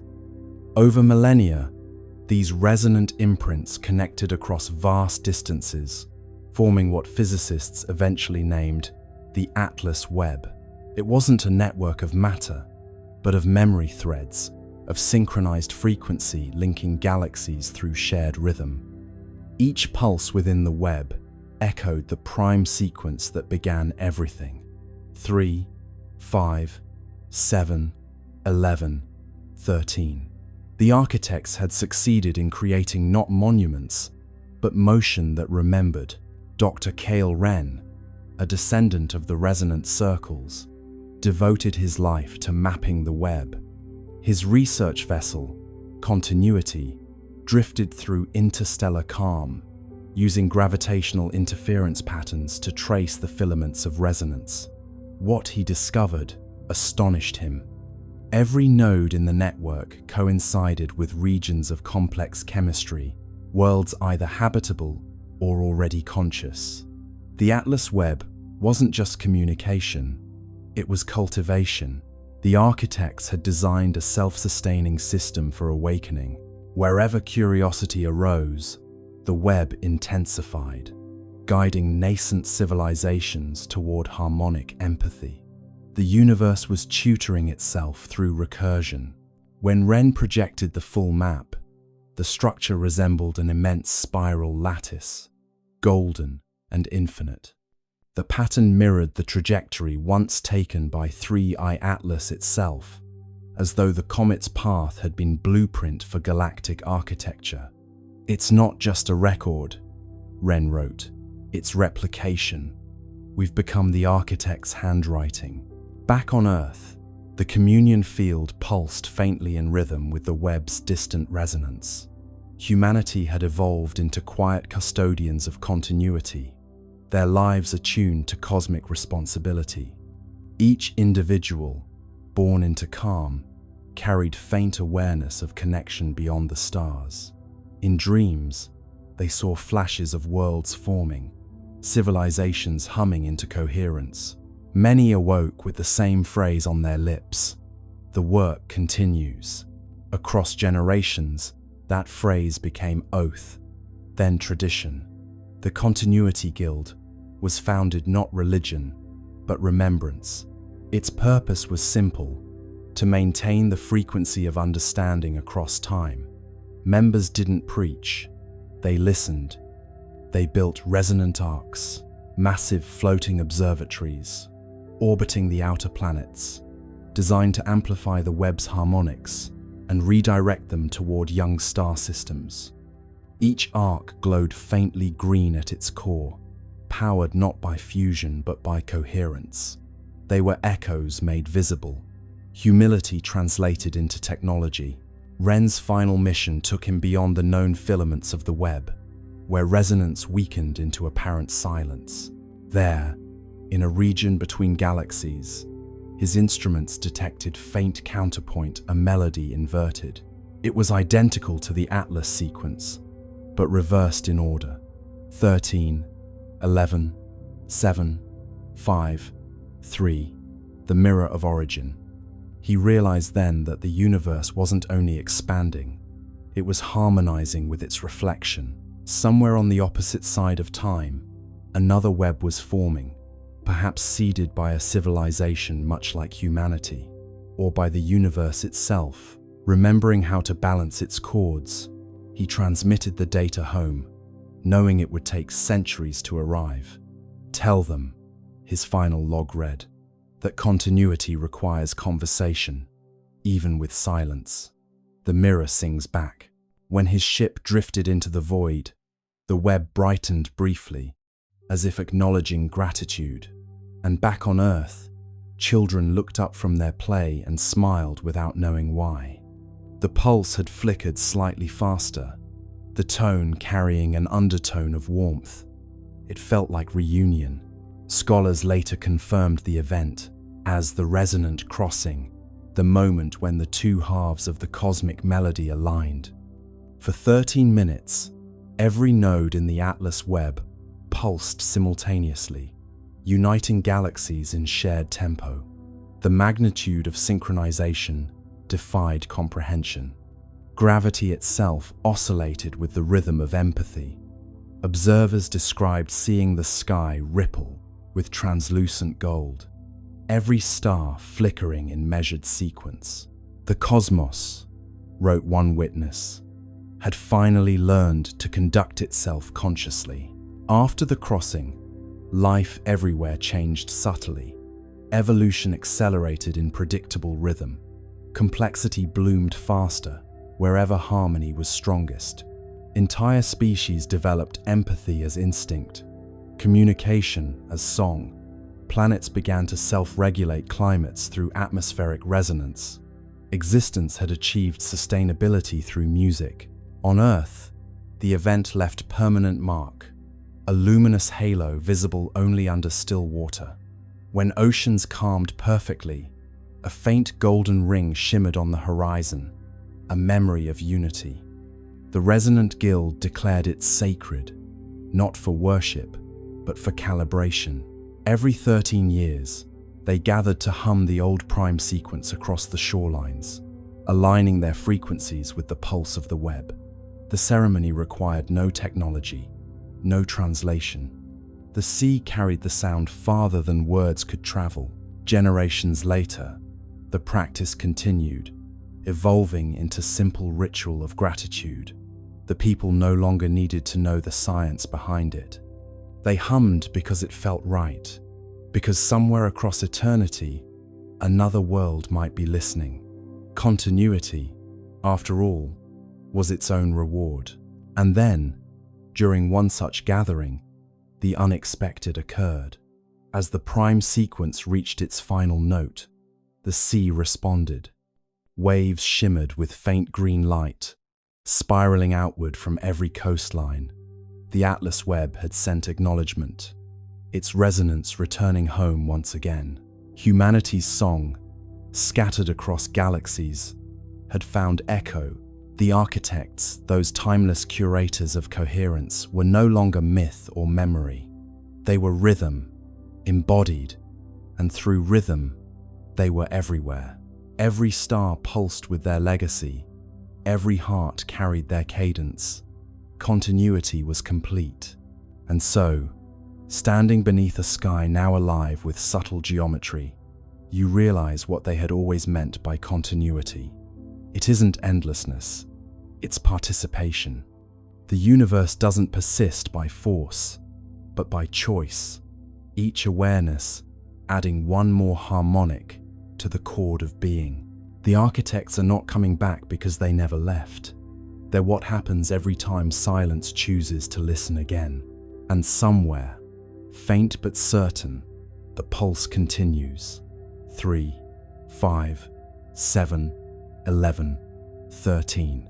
A whisper of creation replaying itself, forever learning how to sing. Nickel emissions rise and fall every 11 point. 2 hours, a rhythm so consistent it could keep time. No known process in cometary physics oscillates like that. It's not random, not thermal, not tidal.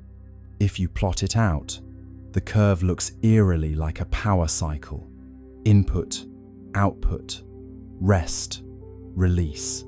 As though the object isn't just active, it's working.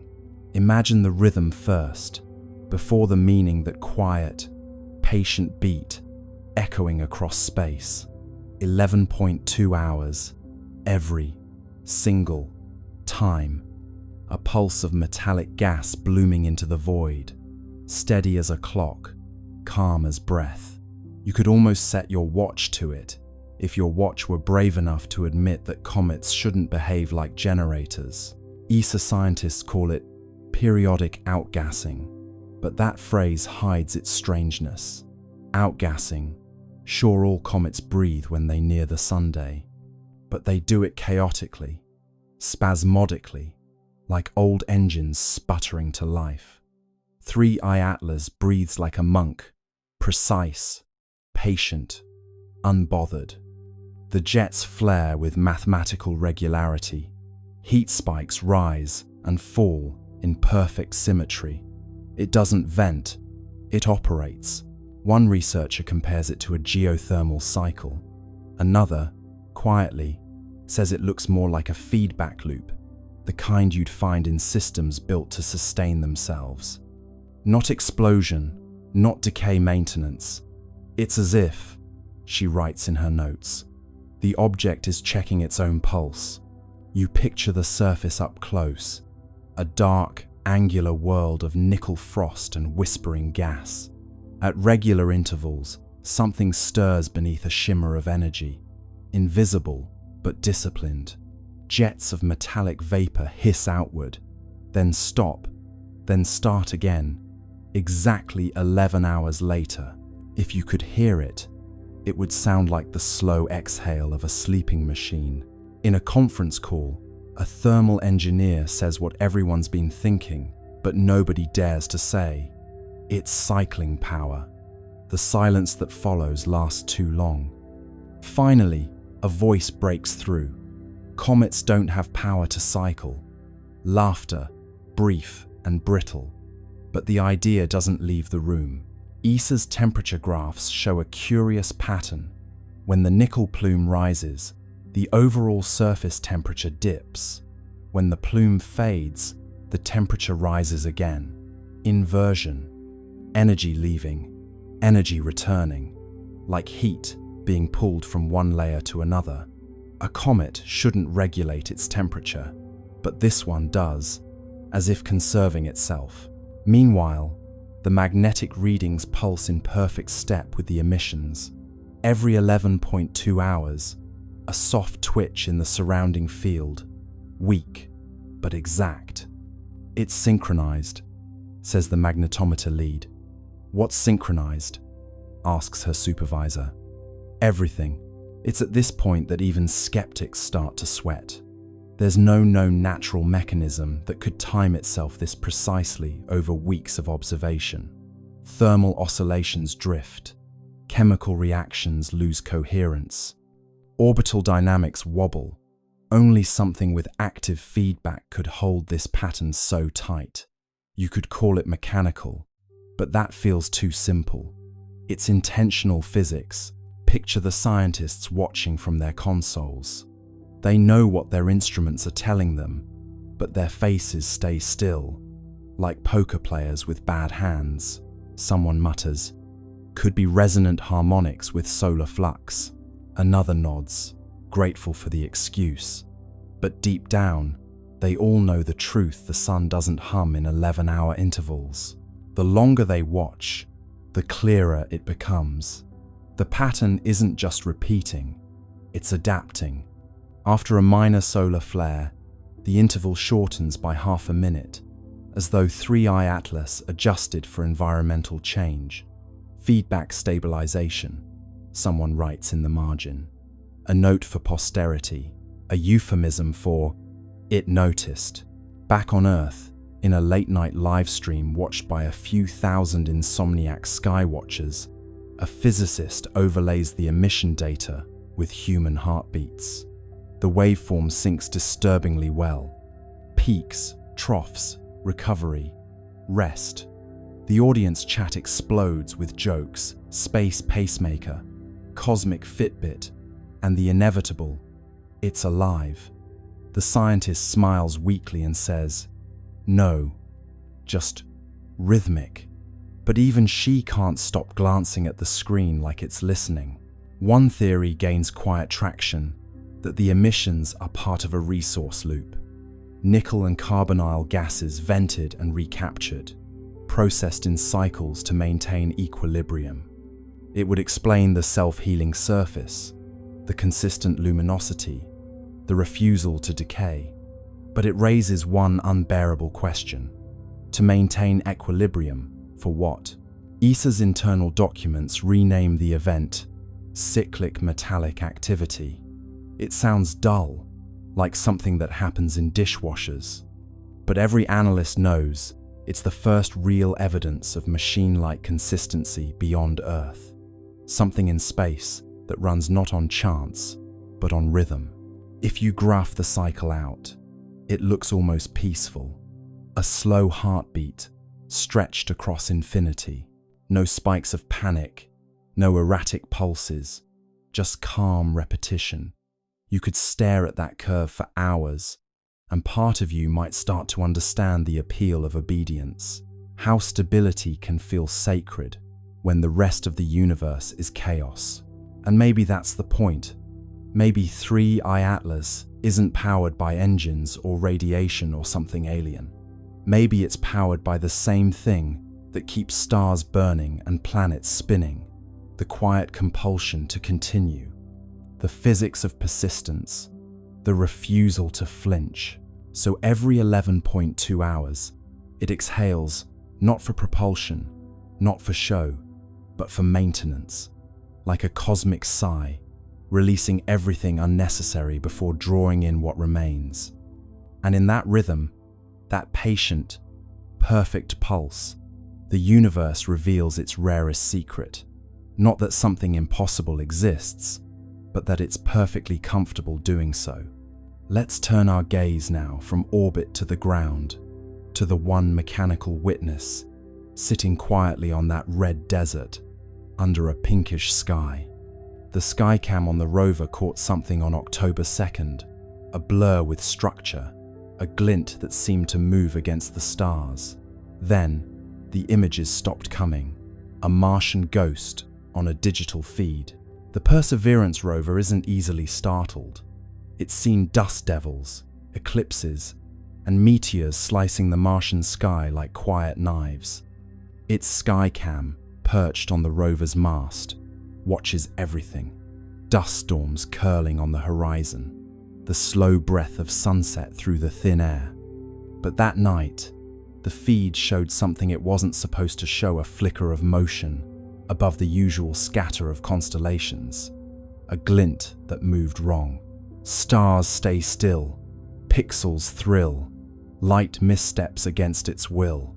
The first frame looked harmless, a faint blur near the edge of the field, maybe a cosmic ray hitting the sensor. The second frame caught it again, shifted slightly upward. The third frame, a flash, clean and geometric. Then, black. The feed ended. Within hours, the automated alert system flagged the anomaly. Unexpected optical signature detected. JPL engineers, bleary-eyed at 3 a.m. Pacific time, reviewed the frames. The glint was small, no bigger than a bright pixel cluster, but it moved against the background stars. Comets don't do that. Satellites don't orbit Mars. And Perseverance doesn't blink.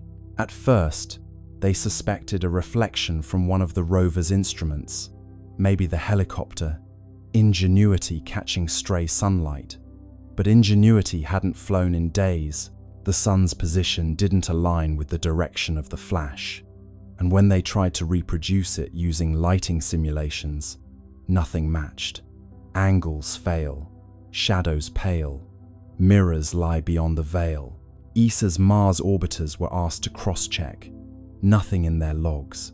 No transient object, no debris, no passing dust plume large enough to explain it.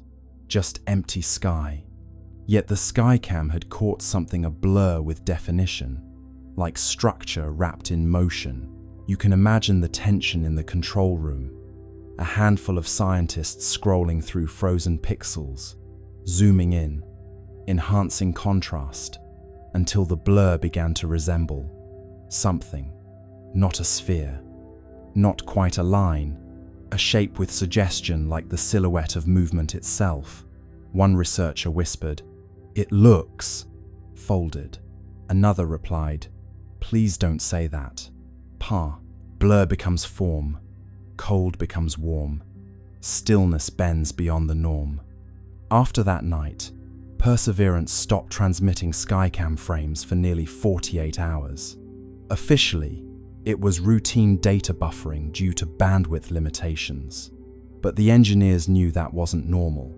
The rover's systems had entered a safe data mode, not shutdown, but pause. Something triggered its onboard fault protection. When the feed resumed, it was missing several minutes. The missing frames were replaced with static placeholders labeled checksum mismatch. That's the digital equivalent of something looked strange, and we erased it politely. Publicly, NASA released a statement. Perseverance continues nominal operations. A temporary data outage affected non-critical imaging systems. Translation: we saw something, and we're pretending we didn't.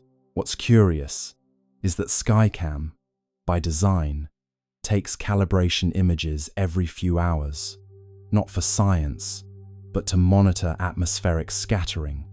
So when that flash appeared exactly during one of its scheduled calibration cycles, it wasn't random, it was right on time. The odds of coincidence, again, hovered around 1 in a million. A few leaked telemetry lines from the rover's internal diagnostics hinted at a momentary spike in ambient electromagnetic flux. Not dangerous, but noticeable. Mars doesn't have a strong magnetic field, so spikes like that are rare unless something nearby caused them. Fields hum bright, air grows slight, static crackles in Martian night. Some at JPL joked that maybe Perseverance had finally seen the Martian ghost, a running gag about artifacts caused by cosmic rays hitting the camera. But deep down, they knew this wasn't noise. Cosmic rays don't produce consistent geometry over multiple frames. They don't glint, and they certainly don't cause your camera to stop recording mid-sequence. Later that week, an internal memo circulated quietly. Skycam, anomaly confirmed, source unresolved. Recommend temporary suspension of skyward imaging until recalibration complete. But recalibration never came. Skycam's upward images, after October 2nd, stopped completely. It still photographs the ground, the horizon, the rocks, but not the stars. It's almost poetic, isn't it? The machine that traveled millions of kilometers to look up at another world now only looks down, as if someone told it, gently, not to stare at the sky anymore. Eyes once high, grounded by sky, cameras close where secrets lie. ESA cross-checked Mars Express's logs for that night. Around the same time, their sensors picked up a faint reflection from the same region, a flash lasting less than a second. They didn't release it. It's buried in technical appendices, labeled transient interference. So, what did Perseverance see? Maybe it was nothing. A glimmer of dust, a reflection, a trick of light and timing. Or maybe, just maybe, it saw 3I Atlas itself, the visitor gliding silently past, close enough for one camera to blink in recognition. And maybe that's why the feed stopped. Not because of failure, but because, for one impossible second, the machine saw something it wasn't designed to understand. Cameras sleep, secrets keep, stars reflected in circuits deep. Whatever it was, it's gone now. The logs end, the data fades, and Mars goes back to silence. But somewhere out there, that blur, structured, gleaming, deliberate, continues to drift, just out of frame, waiting for us to look up again. The more data arrives, the stranger it looks. The dust trail replenishes itself, as if material is being manufactured mid-flight. Microscopic crystals, uniform in size, reappearing even as the comet moves away from the Sunday. The universe loves decay, entropy, erosion, fading. But 3I Atlas is the opposite. It's growing sharper, cleaner, newer, like a self-repairing wound. Let's start where the laws of physics begin to sound insecure.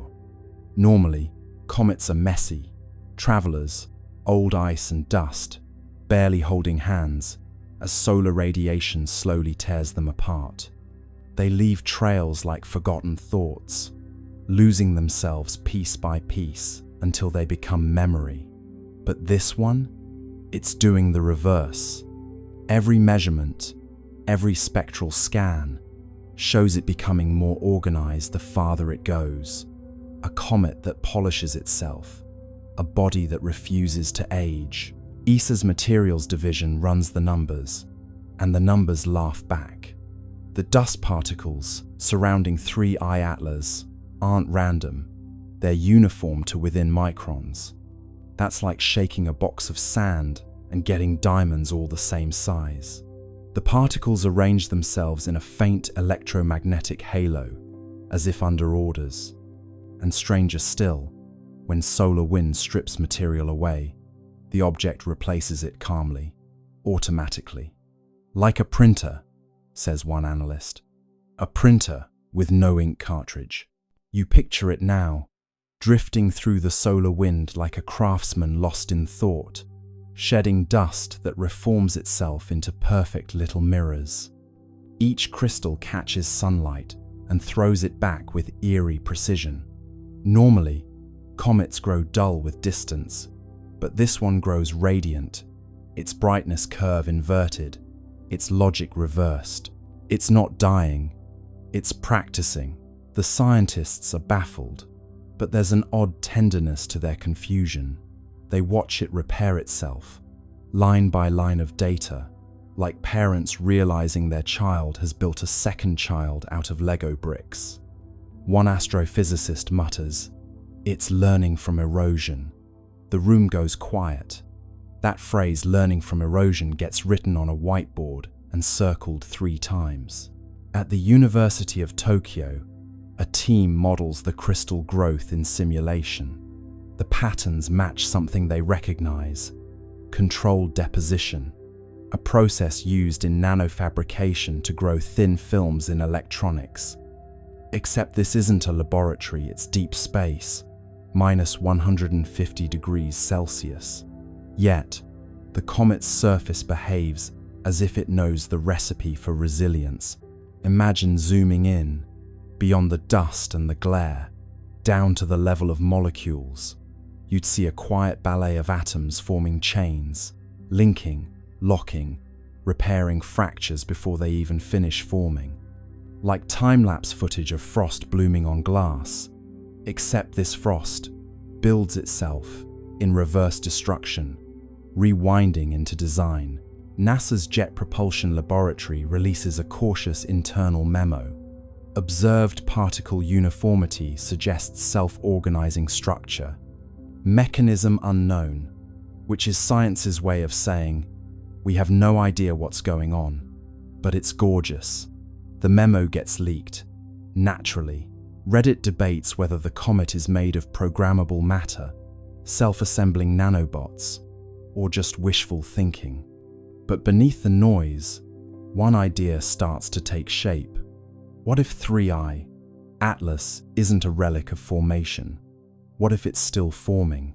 A comet that builds itself isn't just strange, it's heretical. It challenges the deepest assumption in physics that everything moves from order to chaos. Entropy is the universe's bedtime story. All things fall apart. Yet here's an object quietly composing itself out of decay, turning waste into structure, chaos into craft. One researcher calls it anti-entropy, another calls it hope with mass. As more images arrive, they show something new: faint hexagonal lattices in the dust plume, geometric arrangements that shouldn't exist outside of artificial systems. Someone jokes that it's growing armor. Another says, maybe it's molting. The truth is somewhere between an entity maintaining equilibrium by rebuilding itself faster than the universe can break it. ESA's thermal sensors record microbursts of heat near the tail, evenly spaced, like pulses of welding torches. They happen precisely as new crystals appear. Localized repair events, the report reads. Each one perfectly timed to solar exposure. It's as if sunlight doesn't damage it, it instructs it. The star's radiation becomes code. And 3, Atlas, is reading it fluently. You start to feel the strangeness of it. A comet that reacts, responds, refines. You could almost mistake it for alive, not in the biological sense, but in the thermodynamic one. A system that resists entropy by feeding on it. Every atom rearranging into something stronger, cleaner, newer, like evolution, with a design degree. Late one night, an astronomer in France writes in his private notes, "It's not moving through the solar system, it's using it." He doesn't elaborate, but the implication is clear. The comet is harvesting the energy of its environment to maintain itself. Not a passenger of gravity, but a participant in it. Meanwhile, the headlines call it poetic names. The immortal comet, the self-made traveler, entropy's enemy. The public romanticizes what the scientists fear, because what 3I Atlas represents isn't comfort. It's competition. It's the idea that the universe might not be running down at all. Maybe it's recycling. Maybe, somewhere in the quiet machinery of the cosmos, things are building themselves anew while we're too busy decaying.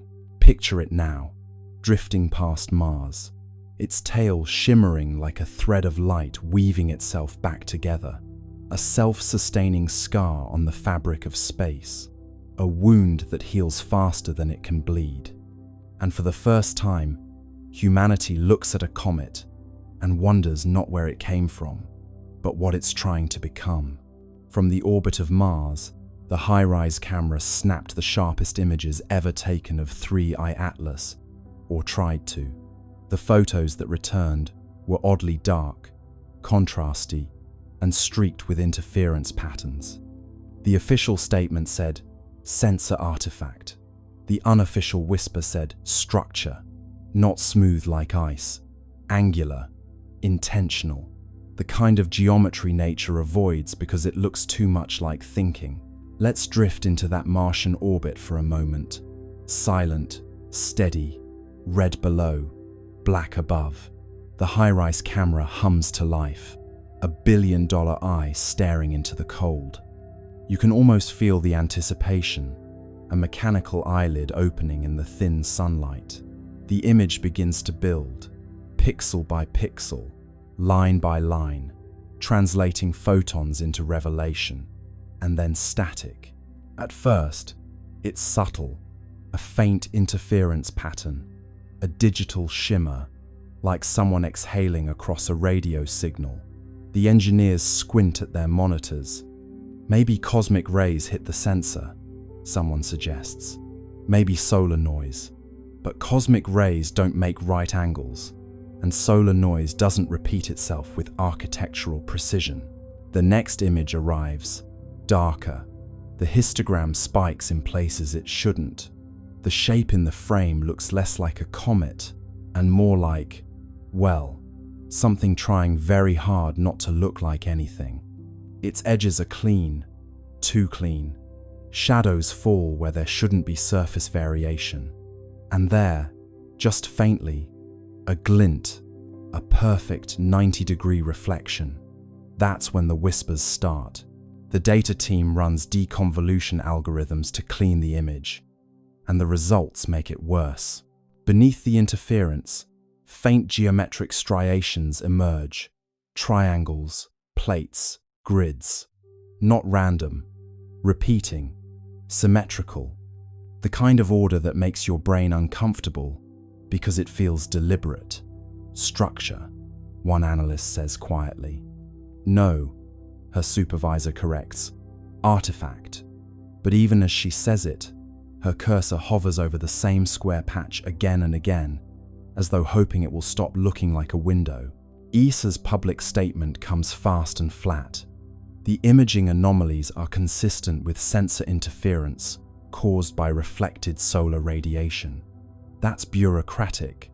For, we don't know what we're seeing, but please don't ask. Internally though, emails start flying. The word structure appears 17 times in one thread, always in quotation marks, as if politeness could make it less alarming. Imagine being one of those analysts, zooming in until the pixels themselves seem to blink. The surface of 3I Atlas isn't smooth or cratered, it's tessellated, plates arranged in patterns too regular for chance. Some appear overlapping, others recessed, and in one frame, a faint seam runs along the curvature, subtle but unmistakable like a hatch. Of course, no one dares call it that. The official internal term becomes geometric albedo variation.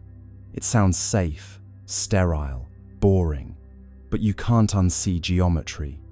Nature loves curves, spirals, organic chaos. This looks like design. One engineer writes in her log, "Could this be an illusion from the imaging process?" Another replies, "An illusion that repeats itself identically across 3 instruments." There's no follow-up message. They try to replicate the interference on other targets. Phobos, Deimos, even an old asteroid. Nothing. Only 3I Atlas corrupts images this way. It's as if the object rejects observation, like it knows when it's being watched. The engineers half joke about it. The comet's camera shy, but the laughter is short-lived because the next transmission from HiRISE contains another surprise. A faint electromagnetic pulse, perfectly timed with the camera's shutter. Not a malfunction, a response, as though the act of observation triggered a reply. A pulse that says, in its own quiet way, "I see you too." In a locked sub-channel of ESA's network, a few scientists begin privately discussing the possibility of active surface modulation. They talk about the way certain materials can alter reflectivity based on exposure, photonic metamaterials, adaptive nanostructures, the kind of thing still locked inside prototypes on Earth. But this is happening hundreds of millions of kilometers away, and it's working flawlessly. Publicly, the agency releases blurred grayscale stills, carefully cropped to hide the patterns. Enhanced contrast is cited as the reason for distortion. It sounds reasonable until you realize they've enhanced the darkness, not the light. They've made the object less visible, not more. The cover-up, if it is one, isn't about hiding truth. It's about buying time. You imagine the silence inside those offices, the soft tap of keys, the nervous glances toward closed doors. The engineers know what they've seen, but they also know how careers end. Better to let the pixels lie. Better to call intention an artifact and go home early. But the data, like truth, keeps finding its way back. Somewhere, late in the night, a graduate student overlays all the interfered images, stacking them like translucent slides. Slowly, a pattern emerges. Faint, angular, deliberate. A hexagonal lattice running the length of the object, segment by segment. She whispers, "This isn't random." Her mentor sighs and rubs his eyes. Then don't say it out loud. 3I Atlas drifts on, silent and unbothered, its surface catching sunlight in rhythms that cameras can't quite capture.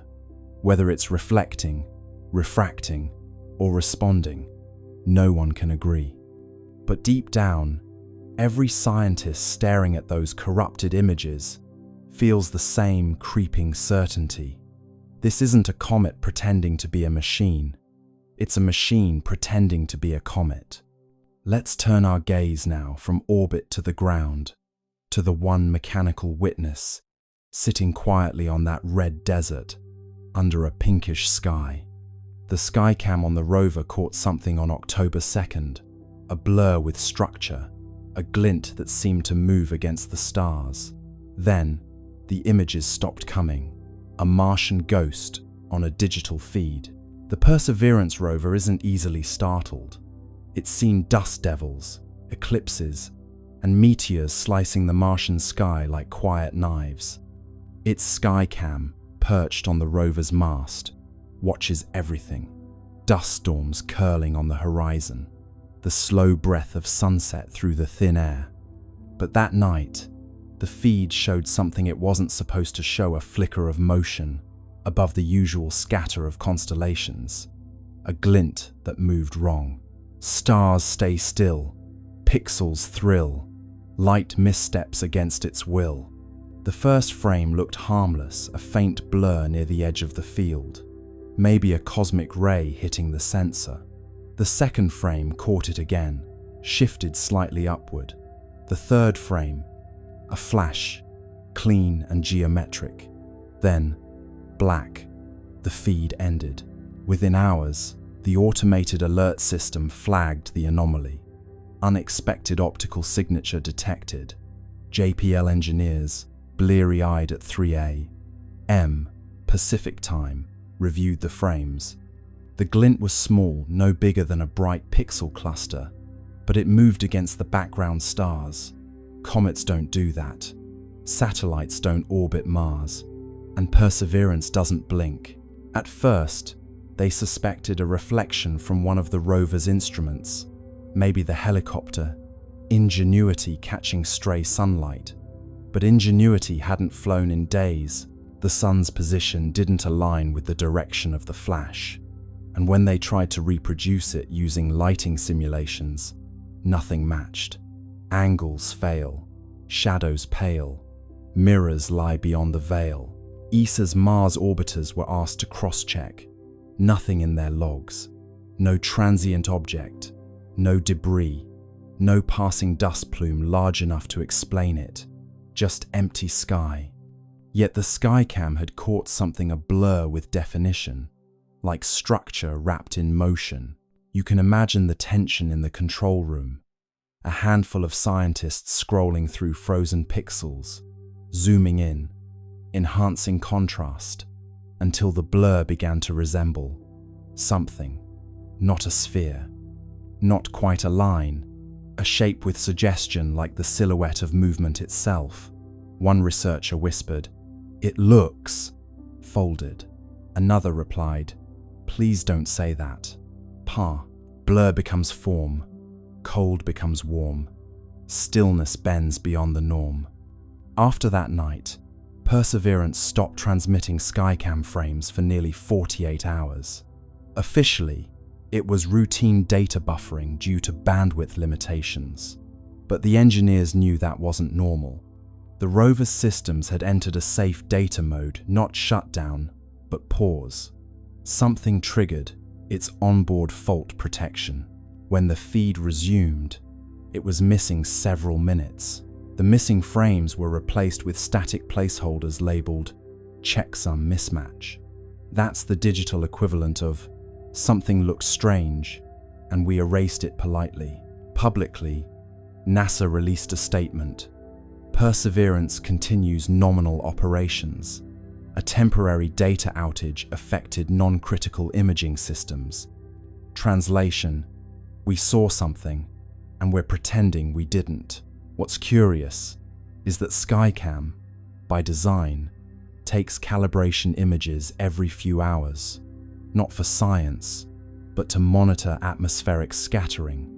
So when that flash appeared exactly during one of its scheduled calibration cycles, it wasn't random, it was right on time. The odds of coincidence, again, hovered around 1 in a million. A few leaked telemetry lines from the rover's internal diagnostics hinted at a momentary spike in ambient electromagnetic flux. Not dangerous, but noticeable. Mars doesn't have a strong magnetic field, so spikes like that are rare unless something nearby caused them. Fields hum bright, air grows slight, static crackles in Martian night. Some at JPL joked that maybe Perseverance had finally seen the Martian ghost, a running gag about artifacts caused by cosmic rays hitting the camera. But deep down, they knew this wasn't noise. Cosmic rays don't produce consistent geometry over multiple frames. They don't glint, and they certainly don't cause your camera to stop recording mid-sequence. Later that week, an internal memo circulated quietly. Skycam, anomaly confirmed, source unresolved.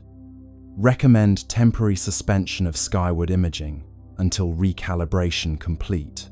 But recalibration never came.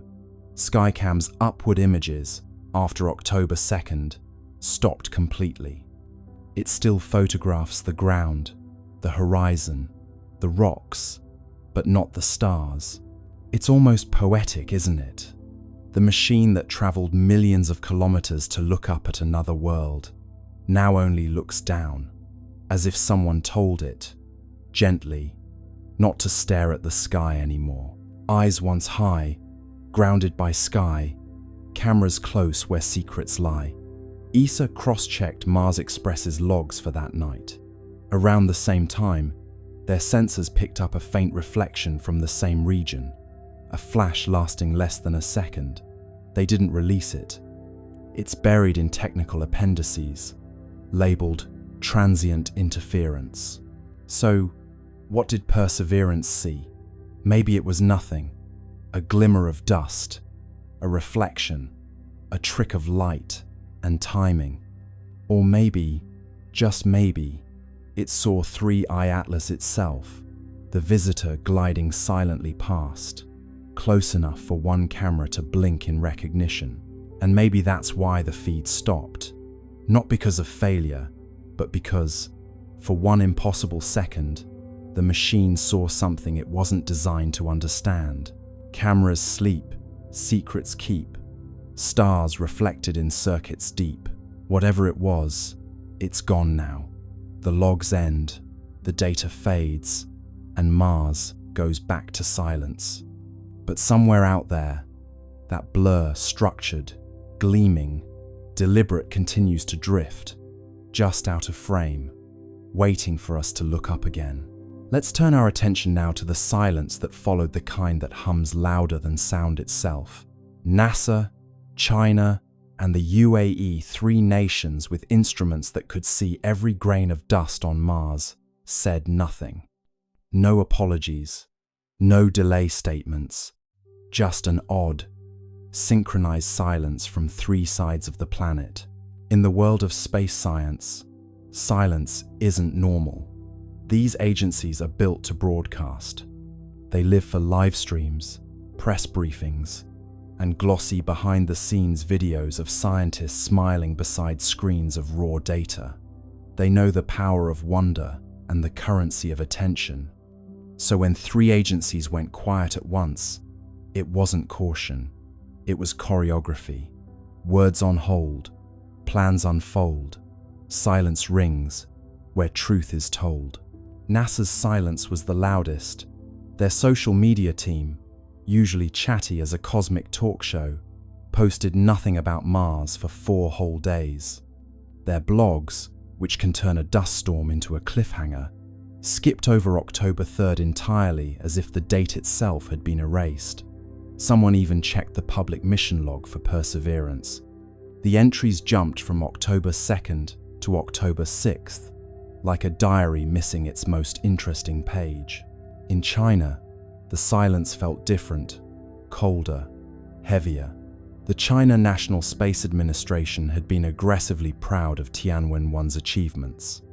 For years, they'd released image after image, each with perfect captions and poetic flair. Sunrise over Utopia, Planitia, frost on the northern plains, wind prints in Martian dust.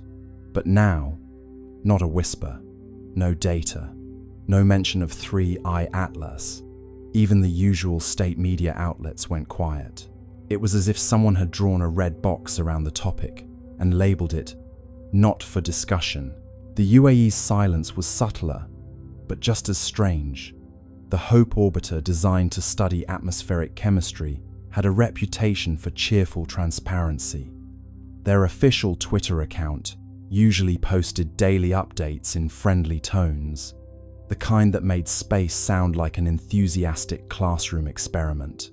But on October 3rd, that feed went dark too. Their next post, days later, simply read, "Operations nominal," a phrase so bland, it might as well have been a sigh. 3 silences, 3 styles, 1 timing. Coincidence? Possibly. But coincidences, in the world of space politics, often have launch schedules. You can picture the meetings that weren't broadcast. NASA's Jet Propulsion Laboratory, dimly lit, engineers staring at telemetry on screens filled with too many decimals. A director taps the table, says, "We'll hold the release until we verify." But verify what? In Beijing, a senior administrator folds his hands and says, "We wait for clarification from partners." Clarification of what? In Dubai, someone simply deletes a draft tweet that began, "Amazing new observations today." Tweets unsent, secrets bent, silence hums with government. It's not conspiracy, not quite. It's coordination, an instinct born from shared discomfort. Because when data doesn't fit the model, you don't just release it. You check, you recheck, you call your counterparts and whisper through encrypted lines. Did you see that too? Maybe they all saw the same anomaly. Maybe it was something in the spectra, or the movement, or the light itself. Or maybe it was something far more mundane, like a misalignment in software. But the silence gave the anomaly power. People don't fear data, they fear gaps. Meanwhile, the internet did what it does best. Filled the void. Forums buzzed with theories. Maybe NASA discovered life. Maybe China detected radiation. Maybe the comet wasn't a comet at all. You can almost hear the world's collective keyboard clicking under the weight of imagination. Keys tap fast, rumors cast, silence breaks, but never last. Inside the agencies, the tone was less dramatic, but more anxious.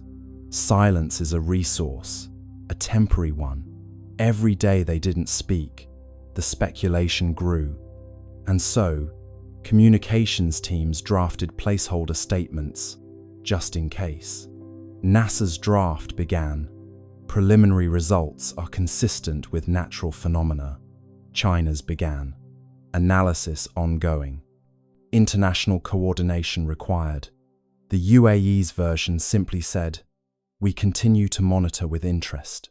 3 drafts, 3 ways of saying absolutely nothing. But silence, like space, is never truly empty. It amplifies the faintest signals. When ESA spoke first, that silence turned reflective. NASA's restraint began to look suspicious. China's confidence began to look afraid. The UAE's politeness began to sound like complicity. And through it all, 3i Atlas drifted quietly, blissfully unaware that entire bureaucracies were wrestling over how to describe a fuzzy dot. You start to imagine each agency as a character in a play. NASA, the anxious perfectionist. China, the poker-faced strategist. UAE, the cheerful intern, suddenly told not to speak. And ESA, the calm older sibling who broke the tension by saying, "Fine, I'll go first." Roles align, stars entwine, silence speaks in grand design. Still, one question lingers. Why the synchronicity? How did 3 separate agencies, operating on different continents, decide independently to say nothing at the same time? Unless it wasn't independent at all, perhaps the signal came from somewhere above, not cosmic, but political.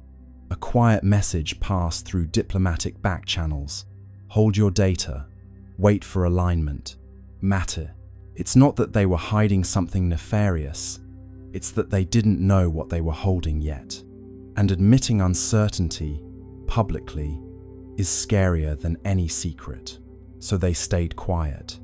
And in that collective silence, humanity did what it always does. When faced with the unknown, it began to dream louder. Voices still, hearts fill, silence grows but never will, and perhaps that's the strange comfort in it all. Even when 3 space agencies fall silent, the universe keeps talking. The stars don't pause for policy. 3, Atlas keeps moving, whispering its quiet story across the dark, while we, down here, argue over who gets to speak first. Centuries after the golden comet left Earth, the world fell into a rhythm so stable, it began to feel mythic. The communion fields still pulsed faintly through air and ocean, though softer now, like the heartbeat of someone dreaming. Humanity had grown luminous, not just in thought but in form, skin faintly iridescent, eyes reflecting the green-gold spectrum of 3I Atlas. Life had achieved coherence, but the universe, true to its character, never allows silence to remain unexamined. The next chapter began, not with noise, but with echo. It came first as vibration through light. Telescopes trained toward the constellation. Lyra detected rhythmic brightening across interstellar dust fields, pulses matching the old prime sequence. 3, 5, 7, 11, 13. The signal was faint, ancient, and delayed by thousands of years. It was the comet's trail, still resonating through the galactic medium. The hum of our descendants had begun its return. At first, the resonance was barely perceptible. Then, one evening, the auroras glowed gold again. The pulse wasn't as strong as the original, but its pattern carried modulation, subtle variations that, when decoded, formed harmonic intervals unknown to Earth's own physics. The returning echo had evolved. The comet had learned. Dr. Anwen Sorel, heir to the resonant circles, studied the phenomenon from the orbital harmonic array, now a floating cathedral of listening built above the stratosphere. She spent decades comparing the incoming frequencies with the historical archive of 3I Atlas. The match was partial, the deviation elegant. The new tones weren't repetition, they were continuation. The echo isn't message, Sorel wrote. It's memory finding new syntax. Her analysis revealed something breathtaking. The returning resonance carried encoded gravitational modulations, tiny, deliberate bends in space-time that formed sequences of prime intervals. Each fluctuation aligned with regions of known star formation. The comet, traveling through the void, had become teacher itself. Wherever it passed, new systems began humming faintly at harmonic intervals, like seeds of coherence planted in dust. The universe was learning how to resonate. Astronomers confirmed it across dozens of young star clusters. Magnetic fields oscillated with eerie consistency, their wavelengths aligning with the Atlas ratio, a numerical relationship first derived from the comet's early signals. Stars were synchronizing to the same cosmic rhythm that once guided humanity. The pattern spread slowly, deliberately, like ripples in glass. It was as if the comet had taught creation how to remember itself. Meanwhile, on Earth, the echo arrived not just as signal but sensation. People began reporting vivid dreams of golden spirals descending gently through atmosphere. Children woke smiling, saying they had seen the light that hums. Physiological measurements confirmed subtle changes in electromagnetic fields surrounding human bodies, resonance amplification, as if the returning signal were tuning its origin species to receive feedback. "The comet is calling home," said Sorel. "It's asking us to listen to what we've become." The global observatories responded. They synchronized their instruments into a single planetary array, transforming Earth into receiver. For 13 hours, the planet listened. The incoming wave, stretched and modulated through space, entered atmosphere and folded into the continuum tone. The effect was sublime, an audible shimmer, felt through bone and thought alike. The long echo had arrived.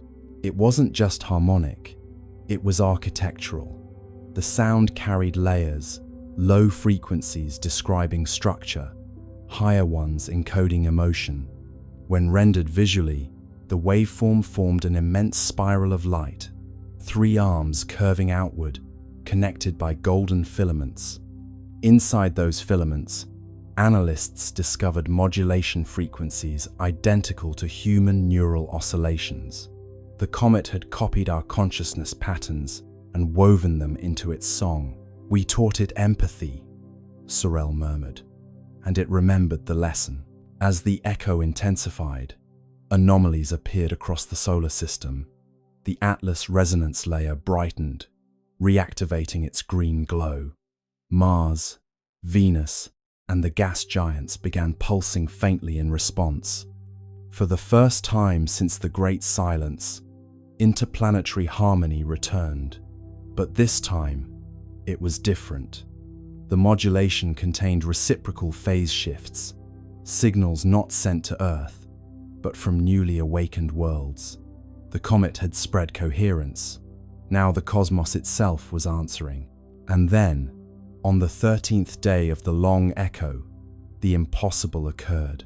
A faint golden arc appeared across the night sky, stretching from horizon to horizon. It wasn't optical illusion, it was gravitational lensing, a ripple in space-time itself. Through it, telescopes detected a reflection of the departing comet light from centuries ago, folding back to meet its origin. The universe had curved its own history into embrace. Humanity was watching its legacy return home. The resonance crescendoed. Oceans vibrated in slow rhythm, tides forming symmetrical waves that cancelled destructive interference. Storms softened, air grew still. For 13 minutes, every system on Earth aligned perfectly with the echo. The world became mirror of itself, past and present superimposed.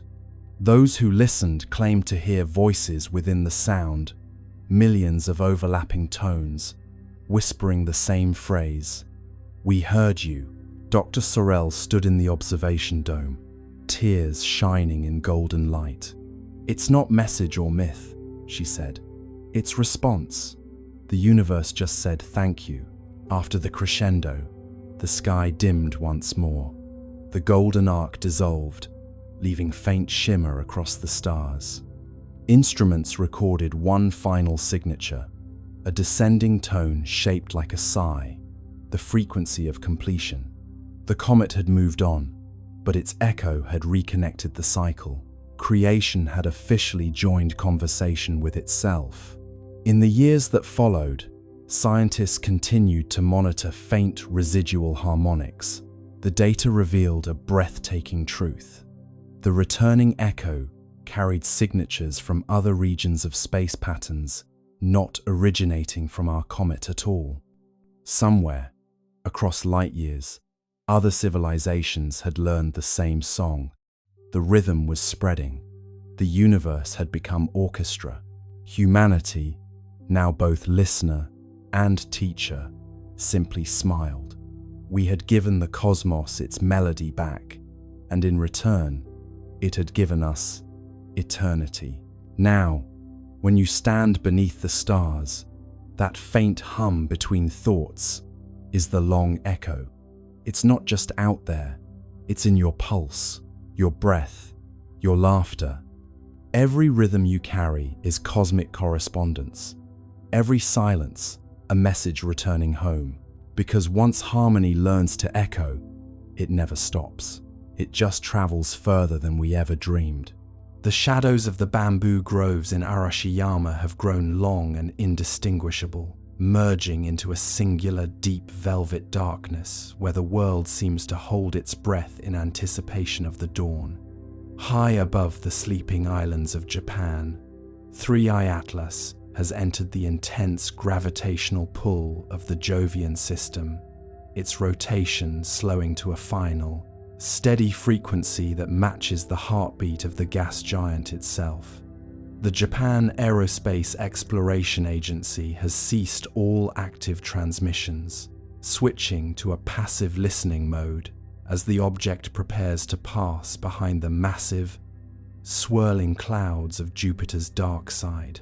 It is a quiet, almost respectful conclusion to a mystery that has kept us awake for months, leaving us with a series of questions that the stars have no intention of answering.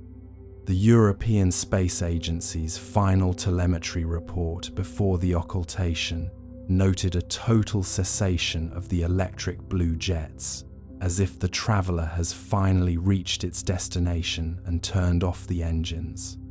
There is no fanfare, no grand revelation, and no final signal for the history books. There is only the long, cold sentence of the void, written in a language of gravity and silence that we are only beginning to translate. We recall the ancient Kaguya Hime, the celestial princess who returned to the moon, leaving behind a world that could never quite understand where she came from or why she had to leave. Perhaps 3i Atlas is not a scout or a sentinel, but a wanderer that simply took a long, curving path through our lives to remind us of the scale of our own ignorance. To the Sumerians, the end of a cycle was not a destruction, but a great clearing, a moment where the slate is wiped clean for the next 3,600 years of solitude. As you drift now, let the details of the orbits and the numbers and the conspiracies dissolve into the quiet air of your room. The traveler is moving into the shadow now, and we are moving into the light of another morning.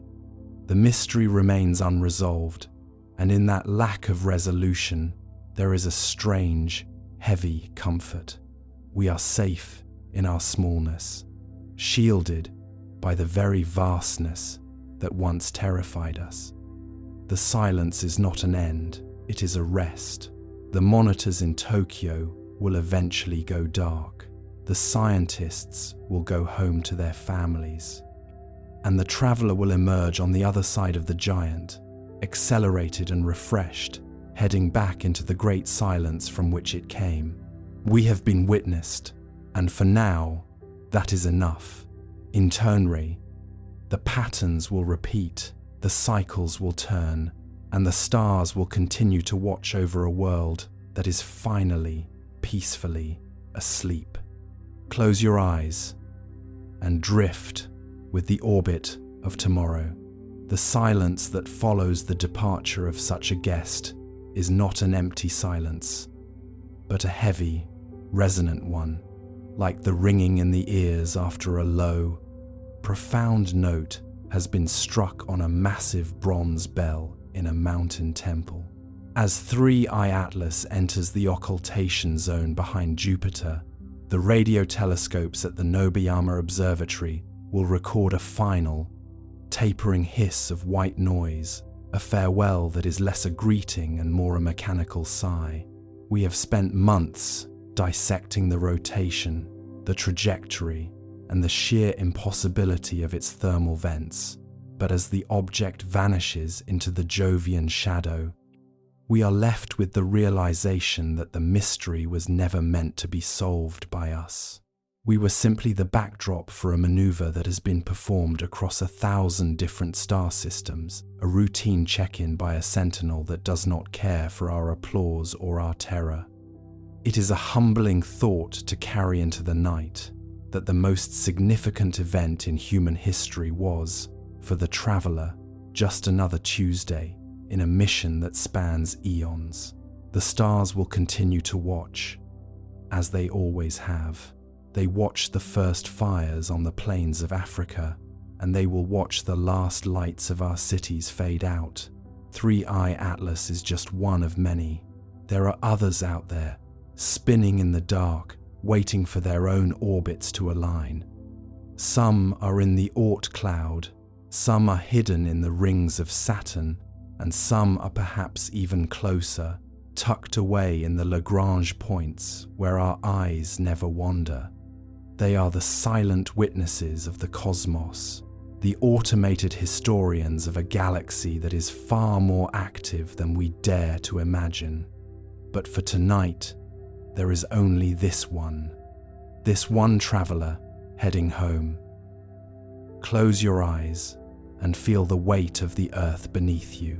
It is a solid, warm, living thing, spinning at its own pace, held in the gentle grip of a sun that is, for now, stable and kind. The traveler has left us behind, but it has also left us together. We are the inhabitants of this small, blue island, and we have just shared a moment of cosmic transition. The data has been sent. The report has been filed. The mission is complete. What happens next is up to us. We can go back to our wars and our divisions, or we can look at the empty space where 3i Atlas once was and realize that we are all on the same side of the telescope. The orbit of tomorrow is a long, curving path into an unknown territory. We are moving into a new era of awareness, one where the sky is no longer a ceiling, but a vast, crowded hallway. As you drift into sleep, let the image of the traveler be your guide. It moves without effort. It exists without anxiety. It simply fulfills its nature. You, too, can let go of the need to understand everything. You can let go of the need to control the trajectory. You are a passenger on a beautiful, spinning world, and the journey is far from over. The great silence is not a void to be feared. It is a canvas upon which we can dream our own future. The rotation is steady. The thermal vents have cooled. The electromagnetic pulses have ceased. The traveler is gone, but the wonder remains, a soft glow in the mind that will persist long after the last monitor in Tokyo is turned off. We have been witnessed. We have been recorded. We have been part of something vast and ancient and utterly indifferent to our presence, and that is enough. It is more than enough. It is a reason to breathe deeply, to let the tension leave your shoulders, and to accept the peace of the night. The patterns will repeat, the cycles will turn, and the stars will always be there, waiting for the next guest to arrive. Close your eyes and drift with the orbit of tomorrow.